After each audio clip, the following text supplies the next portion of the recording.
जो व्यक्ति आया था उसने काले कपड़े पहने हुए थे। उसने अपना चेहरा ढकने के लिए हेलमेट पहना हुआ था और केवल उसकी आंखें ही दिखाई दे रही थीं। वह स्पष्ट रूप से अपनी पहचान उजागर नहीं करना चाहता था। जी चांगकोंग ने आपको भेजा है? ज़ुयू से पूछा। यह पत्र है। उस व्यक्ति ने अभी अपना मुंह खोला ही था कि एक भ्रष्ट विशेषज्ञ ने उसकी छाती पर मुक्का मारा। हड्डियां टूटने की आवाज आई और उस व्यक्ति ने दर्द से कराहते हुए कहा, मैं तुम्हें एक और मौका दूंगा। अगर तुम मुद्दे पर सही जवाब नहीं दोगे तो तुम तुरंत लाश बन जाओगे। लॉर्ड ज़ुयू व्यस्त हैं और उनके पास तुम जैसे बेवकूफों पर समय बर्बाद करने का समय नहीं है, भ्रष्ट विशेषज्ञ ने गुस्से में कहा। ज़ुयू ने पत्र की तरफ देखा तक नहीं। उसने ठंडे स्वर में पूछा, जी चांगकोंग ने तुम्हें भेजा है? उस व्यक्ति ने सिर हिलाया, लेकिन उसने अभी सिर हिलाया ही था कि उसके पैर पर लात लगी। वह जमीन पर गिर पड़ा। क्या तुम मूर्ख हो? अब एक भ्रष्ट विशेषज्ञ के हाथ में कृपाण थी। जब तक ज़ुयू सिर हिलाता वह इस व्यक्ति को मार डालता। हाँ, धर्मी विशेषज्ञ ने जल्दी से अपना मुंह खोला। एक भ्रष्ट विशेषज्ञ ने पत्र प्राप्त किया और उसे ज़ुयू को सौंप दिया। ज़ुयू ने इसे खोला और उसके चेहरे पर एक बर्फीली मुस्कान दिखाई दी। वापस जाओ और जी चांगकोंग को रिपोर्ट करो कि मैं उसके साथ सहयोग कर सकता हूं, लेकिन उसे मुझे धर्मी मार्ग के 1/3 सिर देने होंगे। अगर वह सहमत नहीं होता है तो हम देख सकते हैं कि उसके पास कितनी शक्ति है। तुम अब भाड़ में जाओ। वह व्यक्ति बहुत खुश हुआ और जल्दी से लंगड़ाता हुआ चला गया। अपनी जान बचाकर भाग जाने के बाद उसके मन में अब कोई फिजूल खर्ची की इच्छा नहीं रह गई थी। भगवान भ्रष्ट राजा, जी चांगकोंग ने क्या कहा? तीसरे दर्जे के सेलेस्टियल ने पूछा। वह ज़ुयू के भरोसेमंद सहयोगियों में से एक था, इसलिए उसने सीधे उससे यह सवाल पूछने की हिम्मत की। जी चांगकोंग हमारे साथ सहयोग करना चाहता है। यह कहने की जरूरत नहीं है कि धार्मिक मार्ग वास्तव में कपटपूर्ण है। शुरू में मैं उनके साथ सहयोग करने की योजना नहीं बना रहा था, लेकिन उनकी इस योजना ने मुझे प्रभावित किया है। मैं मना नहीं कर सकता। ज़ुयू मदद नहीं कर सका लेकिन आहें भरता रहा। उनमें से एक ने आश्चर्य से पूछा, क्या हम वाकई उनके साथ सहयोग करने जा रहे हैं? ऐसा करना बिल्कुल भी उचित नहीं था। सहयोग सिर्फ अस्थायी है। मुझे सबसे ज्यादा लाभ पाने के लिए उनके साथ सहयोग करना होगा। जहां तक उनके 1/3 सिर मांगने की बात है तो वह सिर्फ उन्हें मेरे असली लक्ष्य से दूर रखने के लिए था। उनमें से कोई भी अमर मार्ग को जीवित नहीं छोड़ पाएगा। क्या आप सभी ने फोटोग्राफिक जेड को सक्रिय किया है? हाँ, हमने यह सब रिकॉर्ड कर लिया है। वे निश्चित रूप से यह साबित करने में सक्षम होंगे कि जी चांगकोंग ने आपको खोजने की पहल की थी। अच्छा, उन्हें जवाब देने में ज्यादा समय नहीं लगेगा। वास्तव में जी चांगकोंग व्यक्तिगत रूप से विवरणों पर चर्चा करने के लिए आ सकते हैं। यह सब गुप्त रूप से रिकॉर्ड करना याद रखें। हमारे लिए यह सहयोग सिर्फ सुविधा की योजना है। भले ही उच्च अधिकारियों को इसके बारे में पता चल जाए, यह सिर्फ एक हल्की सजा होगी, लेकिन धर्मी मार्ग के लिए यह अलग है। सिद्धार्थ और अन्य लोगों को संभालने के लिए हमारे साथ काम करके उन्होंने धर्मी मार्ग के साथ विश्वासघात किया है। यह उनके लिए एक गंभीर आपराधिक कृत्य है। धर्मी संप्रदायों के बीच निरंतर संघर्ष के साथ इन फोटोग्राफिक जेड का उपयोग जी चांगकोंग को धमकाने और उसे हमारी इच्छा के आगे झुकाने के लिए किया जा सकता है। अगर हम अपने सहयोग के खत्म होने पर उन सभी को मार सकते हैं तो यह धर्मी मार्ग को अपमानित करने के लिए हमारा एक उपहार हो सकता है। लेकिन अगर कुछ अप्रत्याशित होता है और जी चांगकोंग भागने में सफल हो जाता है तो हम उन्हें सार्वजनिक रूप से रिहा कर सकते हैं। उस समय हे जी चांगकोंग पर पूरे धर्मी मार्ग द्वारा हमला किया जाएगा। मैंने सुना है कि जी चांगकोंग का जी परिवार काफी मजबूत है। वे निश्चित रूप से उसकी रक्षा करने का प्रयास करेंगे। उस समय धर्मी मार्ग में एक बड़ा युद्ध छिड़ सकता है। हम उन सभी को मारने के लिए उस अवसर का लाभ उठा सकते हैं। लॉर्ड ज़ुयू बहुत प्रतिभाशाली हैं। इस तरह चाहे कुछ भी हो जाए यह हमारे लिए ही फायदेमंद होगा। भ्रष्ट विशेषज्ञों ने उनकी बुद्धिमत्ता की प्रशंसा करते हुए कहा, हे यह हुनर मैंने जी चांगकोंग से सीखा है। अभी वह सिद्धार्थ के नाम को बदनाम कर रहा है और उसने मुझे प्रेरित किया। ज़ुयू ने हंसते हुए कहा, हमारे सभी विशेषज्ञों को इकट्ठा करो। मेरे शब्द भेजो जो लोग मेरे खिलाफ जाना चाहते हैं। ज़ुयू, उन्हें परिणामों के बारे में सोचना चाहिए। जब समय आए तो मुझे निर्दयी होने का दोष मत देना। हाँ। भ्रष्ट विशेषज्ञ तुरंत चले गए। ज़ुयू ने दूर से देखा, उसके चेहरे पर एक हल्की सी मुस्कान थी। तुमने एक अच्छी योजना बनाई है जी चांगकोंग, लेकिन तुमने मेरी भूख को कम करके आका है। जब ज़ुयू अपनी सेना को इकट्ठा करने में व्यस्त था तो पूरा अमरपथ अत्यंत जीवंत हो गया था। शायद यह किसी की शक्ति में विस्फोटक वृद्धि को महसूस करने से उत्तेजना थी, या शायद यह था कि किसी इंसान की इच्छा पूरी नहीं हो पा रही थी। लेकिन लोग हर जगह लड़ रहे थे। हवा में गड़गड़ाहट भर गई और क्यूई तरंगे उमड़ पड़ी। पूरे प्राचीन पथ पर युद्ध के मैदान दिखाई दिए। चाहे वह धार्मिक मार्ग हो, भ्रष्ट मार्ग हो या प्राचीन जातियां हो, अनगिनत विवाद उठे। यह बात खास तौर पर धार्मिक मार्ग के बारे में सच थी। कुछ संप्रदायों में पहले से ही संघर्ष चल रहा था, इसलिए अब जब उनके अनुयायी समुद्र विस्तार की ओर बढ़ चुके थे और उन्हें लगा कि उनकी शक्ति बहुत बढ़ गई है, तो उन सभी ने उन पिछली शिकायतों का बदला लेने के बारे में सोचा। हालांकि यह अराजक दृश्य कुछ समय तक ही जारी रहा और फिर शांत हो गया। विभिन्न विशेषज्ञों को निमंत्रण मिल चुका था। ये तथाकथित निमंत्रण गाजर और छड़ी का मिश्रण थे। प्राचीन जातियों की संख्या कम थी, लेकिन उनकी गुणवत्ता उच्च थी। नतीजतन वे कई गुटों में विभाजित हो गए, जिनमें से प्रत्येक बेहद शक्तिशाली और तैयार था। भले ही वे यूचांगहाओ से नंबर 1 का स्थान नहीं छीनना चाहते थे, लेकिन वे यह साबित करना चाहते थे कि उनके पास उसके बराबर खड़े होने की योग्यता है। भ्रष्ट मार्ग 2 गुटों में विभाजित था। एक का नेतृत्व प्रसिद्ध अनुभवी ज़ुयू कर रहा था और दूसरे का नेतृत्व एक उभरते हुए नवागंतुक का वुतु कर रहा था। उन दोनों के बीच बहुत मतभेद थे और का वुतु प्रसिद्ध ज़ुयू से डरता नहीं था। धर्मी मार्ग अनिवार्य रूप से एकीकृत हो चुका था। धर्मी विशेषज्ञों ने लगभग सभी ने जी चांगकोंग को अपना नेता स्वीकार कर लिया था। जी चांगकोंग के अलावा 2 अन्य रैंक 4 सेलेस्टियल थे। एक था 7 सितारा गेट से झेंग मिंगकोंग, जबकि दूसरा था विंड चैंट पैवेलियन का जीनियस फेंगेन। लेकिन रिमोट हेवन गैंग की शक्ति बहुत ज्यादा थी, जिससे जी चांगकोंग को बहुत प्रभाव मिला। यहां तक कि जुआनटियन दाओ संप्रदाय के 4 स्वर्गीय प्रतिभाशाली लोगों में से 2 ने भी आश्चर्यजनक रूप से जी चांगकोंग के साथ गठबंधन कर लिया था। इसे अच्छे से कहें तो वे मित्र थे, लेकिन स्पष्ट रूप से कहें तो वे सिर्फ उसके पैर चाट रहे थे। अमर मार्ग में प्रवेश करने के बाद उनकी किस्मत बहुत अच्छी नहीं रही। उन्हें कोई स्वर्ग विरोधी खजाना नहीं मिला था और वे अभी भी सिर्फ दूसरे दर्जे के दिव्य थे।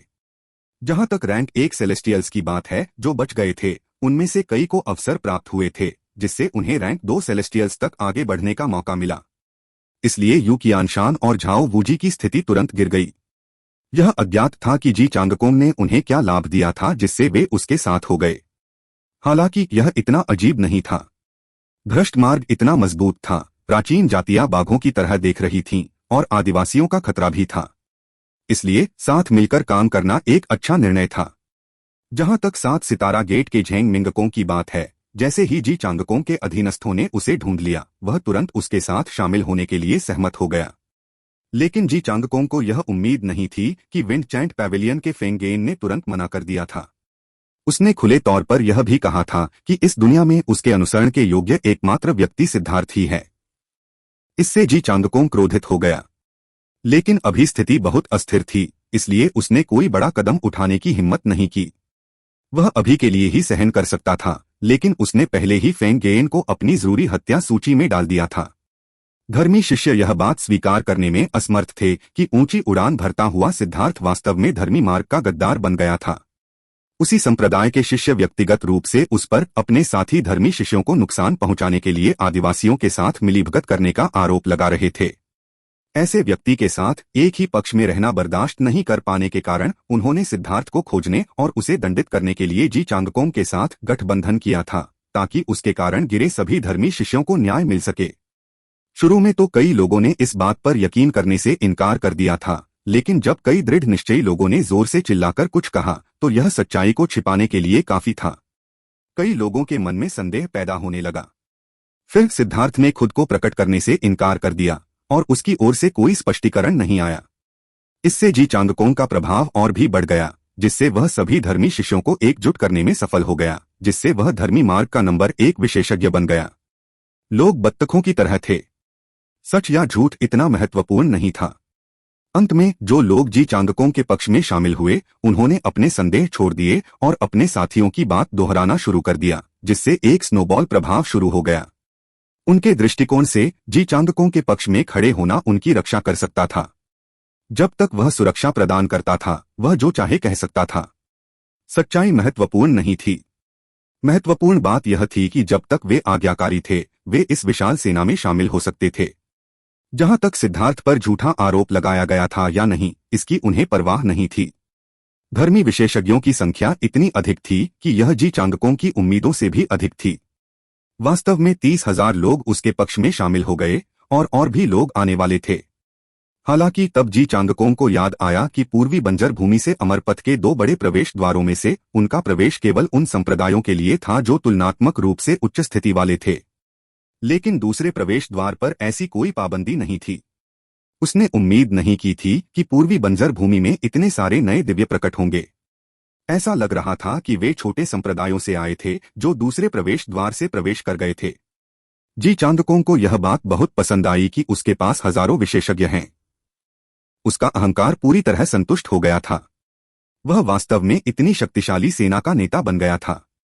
यद्यपि उनमें से अधिकांश केवल प्रथम श्रेणी के दिव्य प्राणी थे, केवल 10वां हिस्सा द्वितीय श्रेणी के दिव्य प्राणी थे और 100वां से भी कम हिस्सा तृतीय श्रेणी के दिव्य प्राणी थे, फिर भी इन संख्याओं ने उन्हें पूर्णतः आश्वस्त कर दिया। दिन ब दिन समय बीतता गया।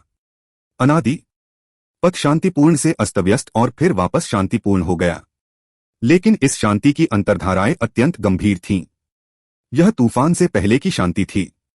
सिद्धार्थ अभी भी एकांत में थी। मिंग क्यू पहले ही बाहर आ चुकी थी क्योंकि वह बहुत पहले ही स्वर्ग के पहले चरण में पहुंच चुकी थी।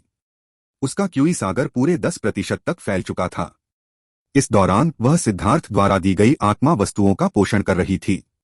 उसने उसे जो आइटम पोषण तकनीक दी थी वह पूर्वी बंजर भूमि की घंटी से आई थी और यह अतुलनीय रूप से परिष्कृत थी।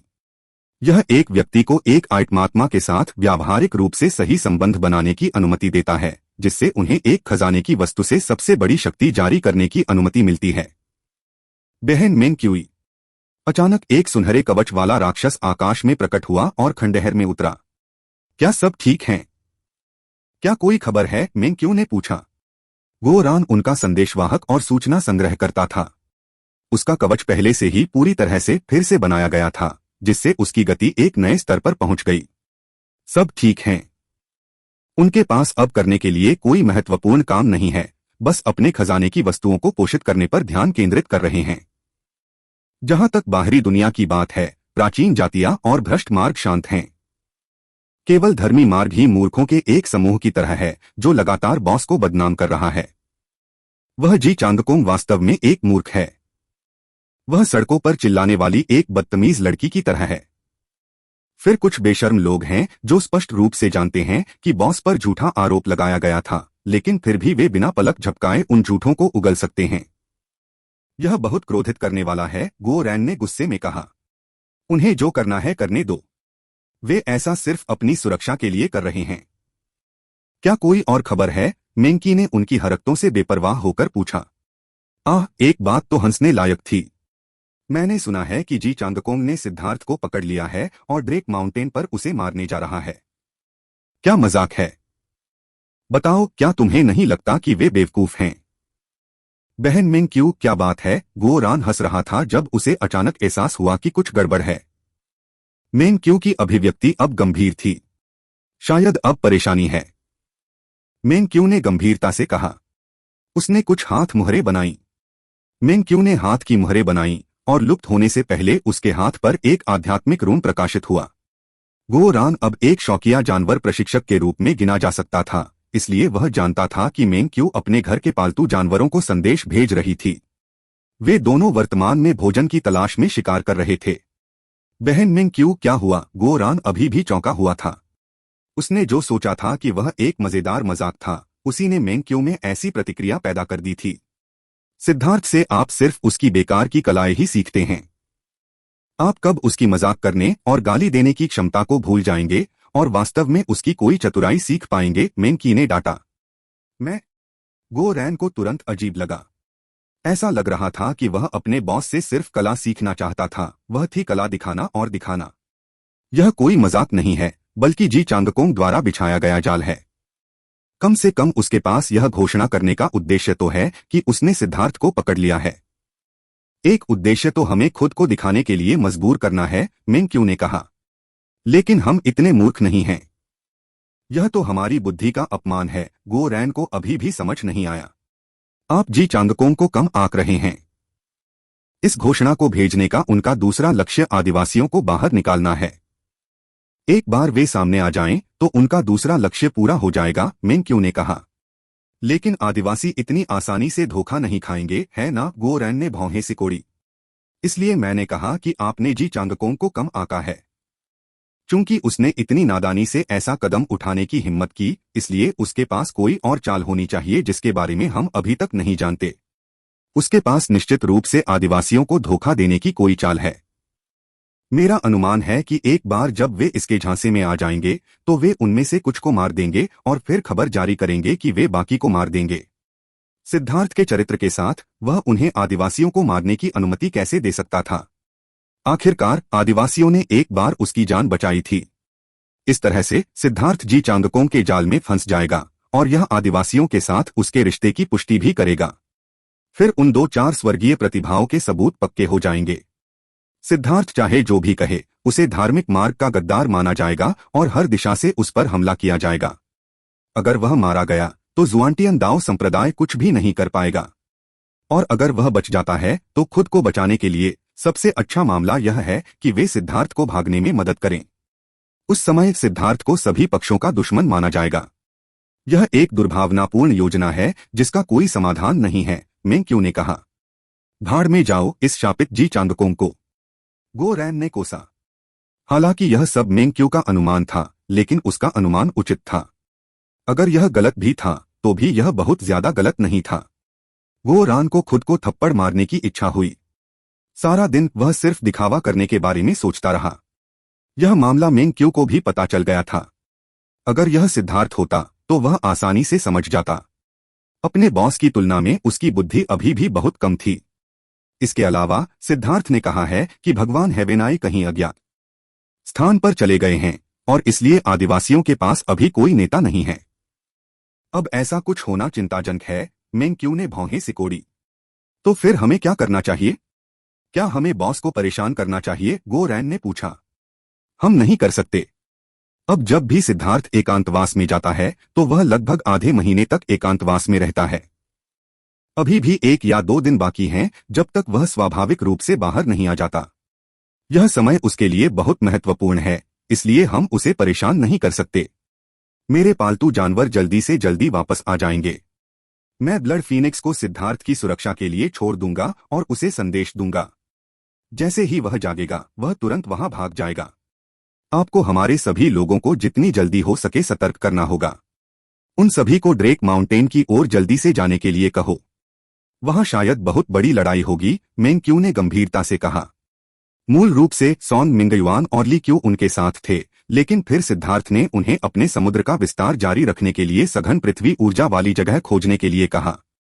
इसलिए गो रान को खुद ही सभी को सचेत करने की जरूरत थी। आप कैसे हैं? मैं सबसे पहले वहां पहुंचूंगा। उम्मीद है कि मैं वहां समय पर पहुंच जाऊंगा, इससे पहले कि आदिवासी बहुत ज्यादा हताहत हो जाएं, मेंग्क्यू ने कहा। अचानक आसमान से 2 बड़ी आकृतियां उतरीं। वे रक्त फीनिक्स और पृथ्वी ड्रैगन थे। ब्लड फीनिक्स 7वें रैंक के शिखर पर था।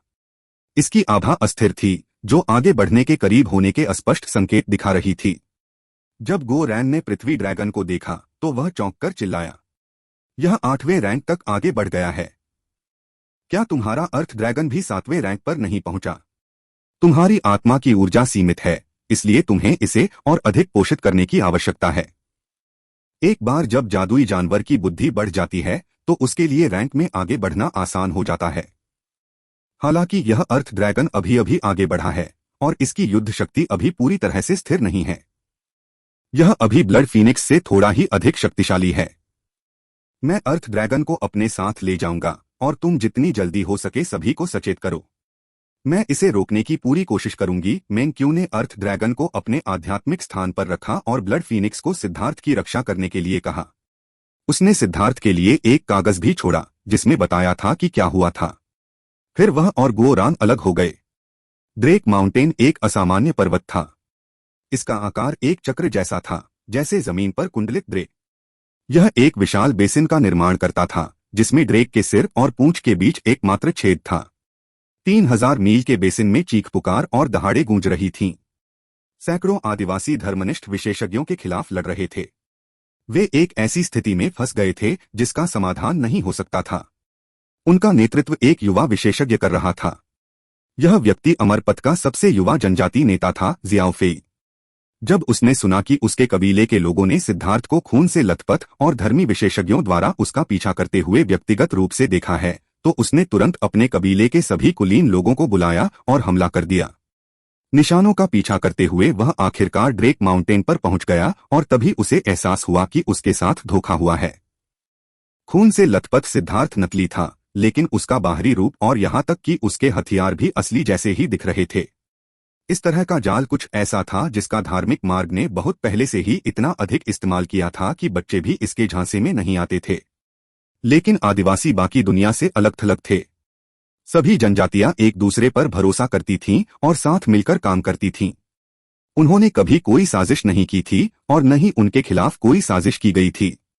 जी चांगकोंग ने उनकी उस घातक कमजोरी को ठीक से पहचान लिया था और वह उन्हें ऐसी बचकानी चाल से धोखा देने में कामयाब रहा था। जियाओ फेई जिन लोगों का नेतृत्व कर रहे थे, वे जियाओ जनजाति के कुलीन लोग थे। वे सभी समुद्री विस्तार तक पहुंच चुके थे, लेकिन यह जगह उनकी पैतृक भूमि नहीं थी। हालांकि अमरपथ में बदलाव आया था और अभिशाप पहले से ही काफी हद तक हल्का हो गया था, फिर भी वे अपनी शक्ति का केवल 80% ही जारी करने में सक्षम थे। अच्छी बात यह थी कि वहां बहुत ज्यादा दुश्मन नहीं थे। वे पूरे दिन और रात लड़ते रहे। अचानक आदिवासियों का एक और समूह मारकाट कर अंदर घुस आया। अंकल शी कैंग, जियोफी चिल्लाया। इस समूह का नेतृत्व करने वाला व्यक्ति एक मध्यम आयु वर्ग का व्यक्ति था, जो स्टोन जनजाति का भावी नेता शी कैंग था। हम एक जाल में फंस गए हैं। अंकल शी कैंग, भागो। लेकिन जैसे ही उसने चिल्लाया, धर्मी विशेषज्ञों का एक समूह पहाड़ से नीचे आया और उन्हें घेर लिया। शी कैंग को अपने अधीनस्थों से सूचना मिली थी कि सिद्धार्थ बुरी तरह घायल हो गया है और उसका पीछा किया जा रहा है। सहायता के लिए आने से पहले उसे अपने कबीले के नेता को सूचित करने का भी समय नहीं मिला था। दोनों को धोखा दिया गया था। लेकिन जब तक वे पीछे हटने को तैयार हुए, उन्हें धर्मी विशेषज्ञों ने घेर लिया। उनके लिए बचकर भागना असंभव था। शी कैंग के बाद आदिवासियों की 3 और लहरें आईं और उसी जाल में फंस गईं। जी चांगकोंग ने कई आदिवासी जनजातियों के स्थानों का स्पष्ट रूप से पता लगा लिया था। इस प्रकार उनकी यह सरल योजना चौंकाने वाली प्रभावशीलता के साथ मिल रही थी। ये आदिवासी मूर्ख हैं। अगर वे इतनी सरल योजना को भी नहीं समझ पाए तो उन्हें मर जाना चाहिए। जी चांगकोंग एक गुप्त स्थान पर बैठा हुआ घृणा से सब कुछ देख रहा था। वह पहाड़ के भीतर एक गुप्त कमरे में था। जी चांगकोंग के अलावा उसके साथ एक और विशेषज्ञ था। वह जी चांगकोंग का नया अधीनस्थ 7 स्टार गेट का झेंग मिंगकोंग था। भाई जी की रणनीतिक योजना एकदम सही है। मैं झेंग मिंगकोंग, अगर आप मुझे पूरी जिंदगी भी दे दें तो भी ऐसा कुछ नहीं कर सकता। झेंग मिंगकोंग ने अफसोस के साथ आह भरी, लेकिन वह स्पष्ट रूप से चापलूसी कर रहा था। मिंगकोंग, तुम निश्चित रूप से मेरे साथ जुड़ने का पछतावा नहीं करोगे। 7 स्टार गेट एक छोटा सा बेकार संप्रदाय है। बीज चाहे कितना भी अच्छा क्यों न हो, अगर इसे कचरे के माहौल में बोया जाए तो यह आसानी से मर जाएगा। अगर यह बढ़ने में कामयाब भी हो जाता है तो यह कमजोर और कमजोर होगा। सबसे महत्वपूर्ण बात उपजाऊ भूमि में बढ़ना है। जब तक मिट्टी उपजाऊ है तब तक तुम गहरी जड़ें लगा पाओगे और बढ़ने के लिए ज्यादा जगह होगी। अब तुमने यह भी देखा है। हालांकि शतरंज का यह खेल अभी शुरू हुआ है, लेकिन परिणाम पहले से ही स्पष्ट है। सिद्धार्थ मरता है या नहीं, यह महत्वपूर्ण नहीं है। मेरे रिमोट हेवन गैंग का पूर्वी बंजर भूमि के शिखर तक पहुंचना अब और नहीं रोका जा सकता। 7 स्टार गेट में भले ही तुम अंत तक टिके रहो, तुम केवल एक कचरा संप्रदाय के संप्रदाय नेता के रूप में समाप्त हो जाओगे। लेकिन एक बार जब मेरा रिमोट हेवन गैंग पूर्वी बंजर भूमि का नेतृत्व करेगा और रिमोट हेवन एलायंस का गठन करेगा, तो तुम्हें बस मेरी उचित सहायता करनी होगी और उपगठबंधन मास्टर का पद तुम्हारा होगा। जी चांगकोंग ने हंसते हुए कहा। झेंग मिंगकोंग बहुत खुश हुआ। उसने जल्दी से सिर झुकाया। आपके उपकार के लिए बहुत बहुत धन्यवाद गठबंधन मास्टर। जी चांगकोंग ने सिर हिलाया। उसने झेंग मिंगकोंग की चतुराई की प्रशंसा की। वह उस बेचारे फेंग गेन की तरह नहीं था जो किसी गर्व की बात करना चाहता था। अगर वह भी उसके साथ शामिल होता तो वे उसके दाहिने और बाएं हाथ बन जाते। तब उसकी योजनाएं और भी सही होतीं। फेंग गेन ने समर्पण करने से इनकार कर दिया और यहां तक कहा कि उसके लिए एकमात्र योग्य व्यक्ति सिद्धार्थ ही है। इससे वह क्रोधित हो गया और उसने फैसला किया कि एक बार यह मामला खत्म हो जाने के बाद वह उसके साथ ठीक से समझौता कर लेगा। जुयू की तरफ से कोई खबर? जी चांगकोम ने पूछा। झेंग मिंगकोम ने कहा, एक शिष्य ने बताया कि वे पूरी तरह तैयार हैं। अच्छा, मेरी यह शतरंज चाल थोड़ी बड़ी है और यह मेरे लिए थोड़ी ज्यादा है, इसलिए सबसे ज्यादा मुनाफा पाने के लिए मेरे पास उनके साथ काम करने के अलावा कोई विकल्प नहीं है। याद रखें, सहयोग खत्म होने तक इंतजार करने की कोई जरूरत नहीं है। जब तक आप देखते हैं कि यह कमोबेश हो चुका है, सीधे कार्रवाई करें। जितने लोगों को मार सकते हैं मार दें और फिर तुरंत तितर-बितर हो जाएं, जी चांगकोंग ने कहा। हाँ, मैंने वे निर्देश दे दिए हैं। अच्छा, अगर तुम इसे संभाल रहे हो तो मैं निश्चिंत हूं, जी चांगकोंग मुस्कुराया और बाहर लड़ाई देखता रहा। अब समय आ गया है। उनमें से आधे को मारने का आदेश भेजो। मैंने सुना है कि आदिवासियों के पास अपनी जनजातियों में आत्मा जेड हैं। एक बार जब वे मर जाते हैं तो उनकी जेड प्लेटें टूट जाती हैं। उनमें से कुछ को मारकर हम और अधिक लोगों को फंसाने में सक्षम हो सकते हैं। जी चांगकोंग के चेहरे पर एक बर्फीली और उत्साहित मुस्कान दिखाई दी। वह नियंत्रण की इस भावना से प्रसन्न था। मारना। लोगों के एक समूह ने शिकांग और अन्य लोगों पर हमला किया। आदिवासियों के पास यहां केवल सैकड़ों लोग थे। इस प्रकार उन्हें 1000 से अधिक धर्मी विशेषज्ञों का सामना करना पड़ा, जिनमें से कुछ दूसरे दर्जे के दिव्य थे, जिससे उनका दिल बैठ गया। माफ करना। आत्मा विनाश जीवन भक्षण कला। अचानक आसमान से एक आह निकली। अचानक और भी धर्मी विशेषज्ञ प्रकट हुए। वे अपनी संख्या से कई गुना अधिक संख्या में थे और जियाओ फेई और अन्य लोगों पर हमला कर रहे थे।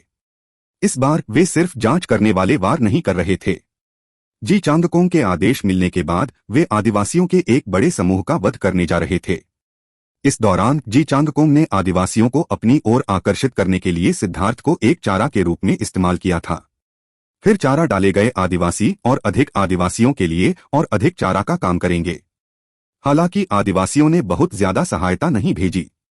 उन्हें पहले से ही पता था कि कुछ गड़बड़ है। शायद वे इकट्ठा होकर चर्चा कर रहे थे कि क्या हो रहा है। जी चांगकोंग को अपने विरोधियों को अपने इशारे पर नाचने के लिए मजबूर करने, नियंत्रण की इस भावना से खुशी मिलती थी। एक बार जब आदिवासियों का एक बड़ा हिस्सा मारा जाता तो बाकी लोग निश्चित रूप से घबरा जाते। वे निश्चित रूप से उन्हें बचाने के लिए एक विशाल सेना भेज देते। इन सभी धर्मी विशेषज्ञों के हमलों के सामने जियाओ फेई, शिकांग और अन्य सभी के चेहरे पर गंभीर भाव थे। उन्होंने सबसे खराब स्थिति के लिए अपनी तैयारी कर ली थी। भाइयों, यह एक भयावह जाल है। वे हमारे आदिवासियों को बाहर निकालने के लिए हमारा इस्तेमाल करना चाहते हैं, लेकिन हम उन्हें ऐसा करने नहीं दे सकते। जितना संभव हो सके उतने लोगों को मारने की पूरी कोशिश करो। जो लोग मर गए हैं वे हीरो हैं, और जो नहीं मरे हैं, भाइयों, आपको पता होना चाहिए कि क्या करना है, शिकांग चिल्लाया। उसने कुछ सुराग देखे थे। मार डालो। हम निश्चित रूप से दूसरों को इसमें नहीं फंसा सकते। फंसे हुए आदिवासी उग्र दहाड़ने लगे। वे समझ गए कि वह क्या कह रहा था। अगर वे सभी लड़ते हुए मर गए तो उनके आदिवासियों को उन्हें बचाने के बारे में सोचने की जरूरत नहीं होगी। फिर वे इस जाल में नहीं फंसेंगे। उन्होंने अपनी सारी तैयारियां कर ली थीं। या तो उन्हें अपने दुश्मनों के ब्लेड से मरना था या फिर उन्हें अपने ही ब्लेड से मरना था। बेशक मरने से पहले उन्हें अपनी सारी कमाई बराबर करनी थी। धर्मी विशेषज्ञ अब बाढ़ की तरह थे। उनकी संख्या बढ़ती जा रही थी। जैसे ही कुछ 100 आदिवासी डूबने वाले थे, हवा में एक आग गूंज उठी। माफ कीजिए। आत्मा विनाश जीवन भक्षण कला। आवाज सुंदर थी पर उसमें पश्चाताप और अनिच्छा भरी थी। युद्धभूमि में चारों ओर एक भयावह उथल पुथल फैल गई। धर्मी विशेषज्ञ अकड़कर जमीन पर गिर पड़े। उनकी जीवन आभा गायब हो गई थी। सब कुछ बहुत जल्दी हुआ था और उनकी गति उन्हें कुछ समय के लिए आगे ले गई, फिर वे स्थिर हो गए। 2000 से ज्यादा लोगों में से सिर्फ 40 से 50 विशेषज्ञों के शरीर पर प्रकाश की दीवारें दिखाई दीं।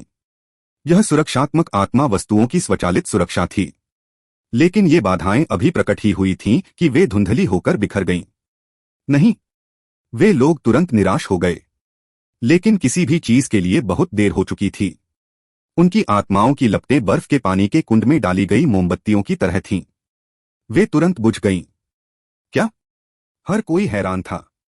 धर्मी विशेषज्ञ सभी एक सांस के समय में मारे गए थे। यहाँ तक कि शी कैंग और अन्य लोग भी अचंभित थे। लोगों ने सिर उठाकर देखा तो एक सुंदर आकृति हवा में तैर रही थी। उसके सफेद वस्त्र पवित्र और पवित्र थे और उसके पवित्र चेहरे के साथ मिलकर वह स्वर्ग से ऊपर की देवी की तरह लग रही थी। वह मेंग क्यू थी। मेंग क्यू की आंखों में दर्द की एक झलक दिखाई दी।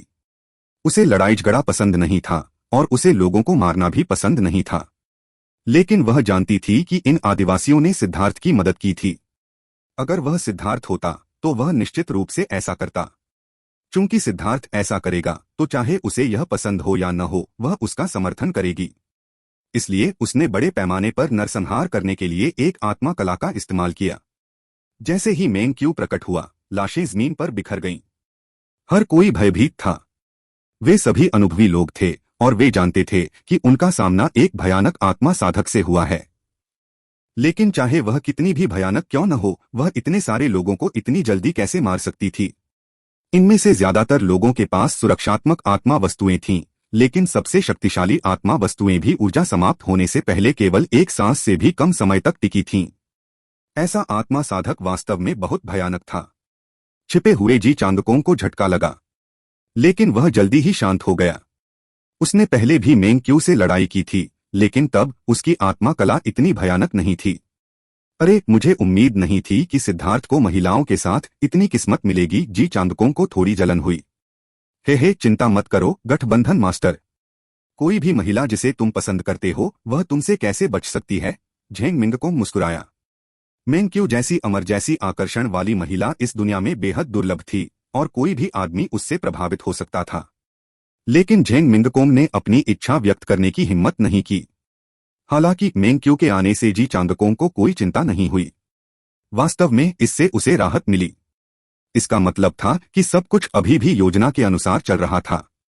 अभी वह बस यही सोच रहा था कि इस बेमिसाल सुंदरता को पकड़ने के लिए उसे क्या करना होगा। मदद के लिए बहुत बहुत धन्यवाद मिस। क्या मैं पूछ सकता हूँ? शी कैंग ने मेंग क्यू की ओर अपनी मुट्ठियां मोड़ी और सभी आदिवासी झुक गए। मैं सिद्धार्थ का दोस्त हूँ। सिद्धार्थ का ख्याल रखने के लिए आप सभी का शुक्रिया। सच में सिद्धार्थ ठीक है और वह पहले से ही यहाँ आ रहा है।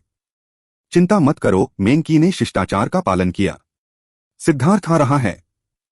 हाँ, अच्छा। फिर मैं जूयू उसका सिर काट सकता हूँ।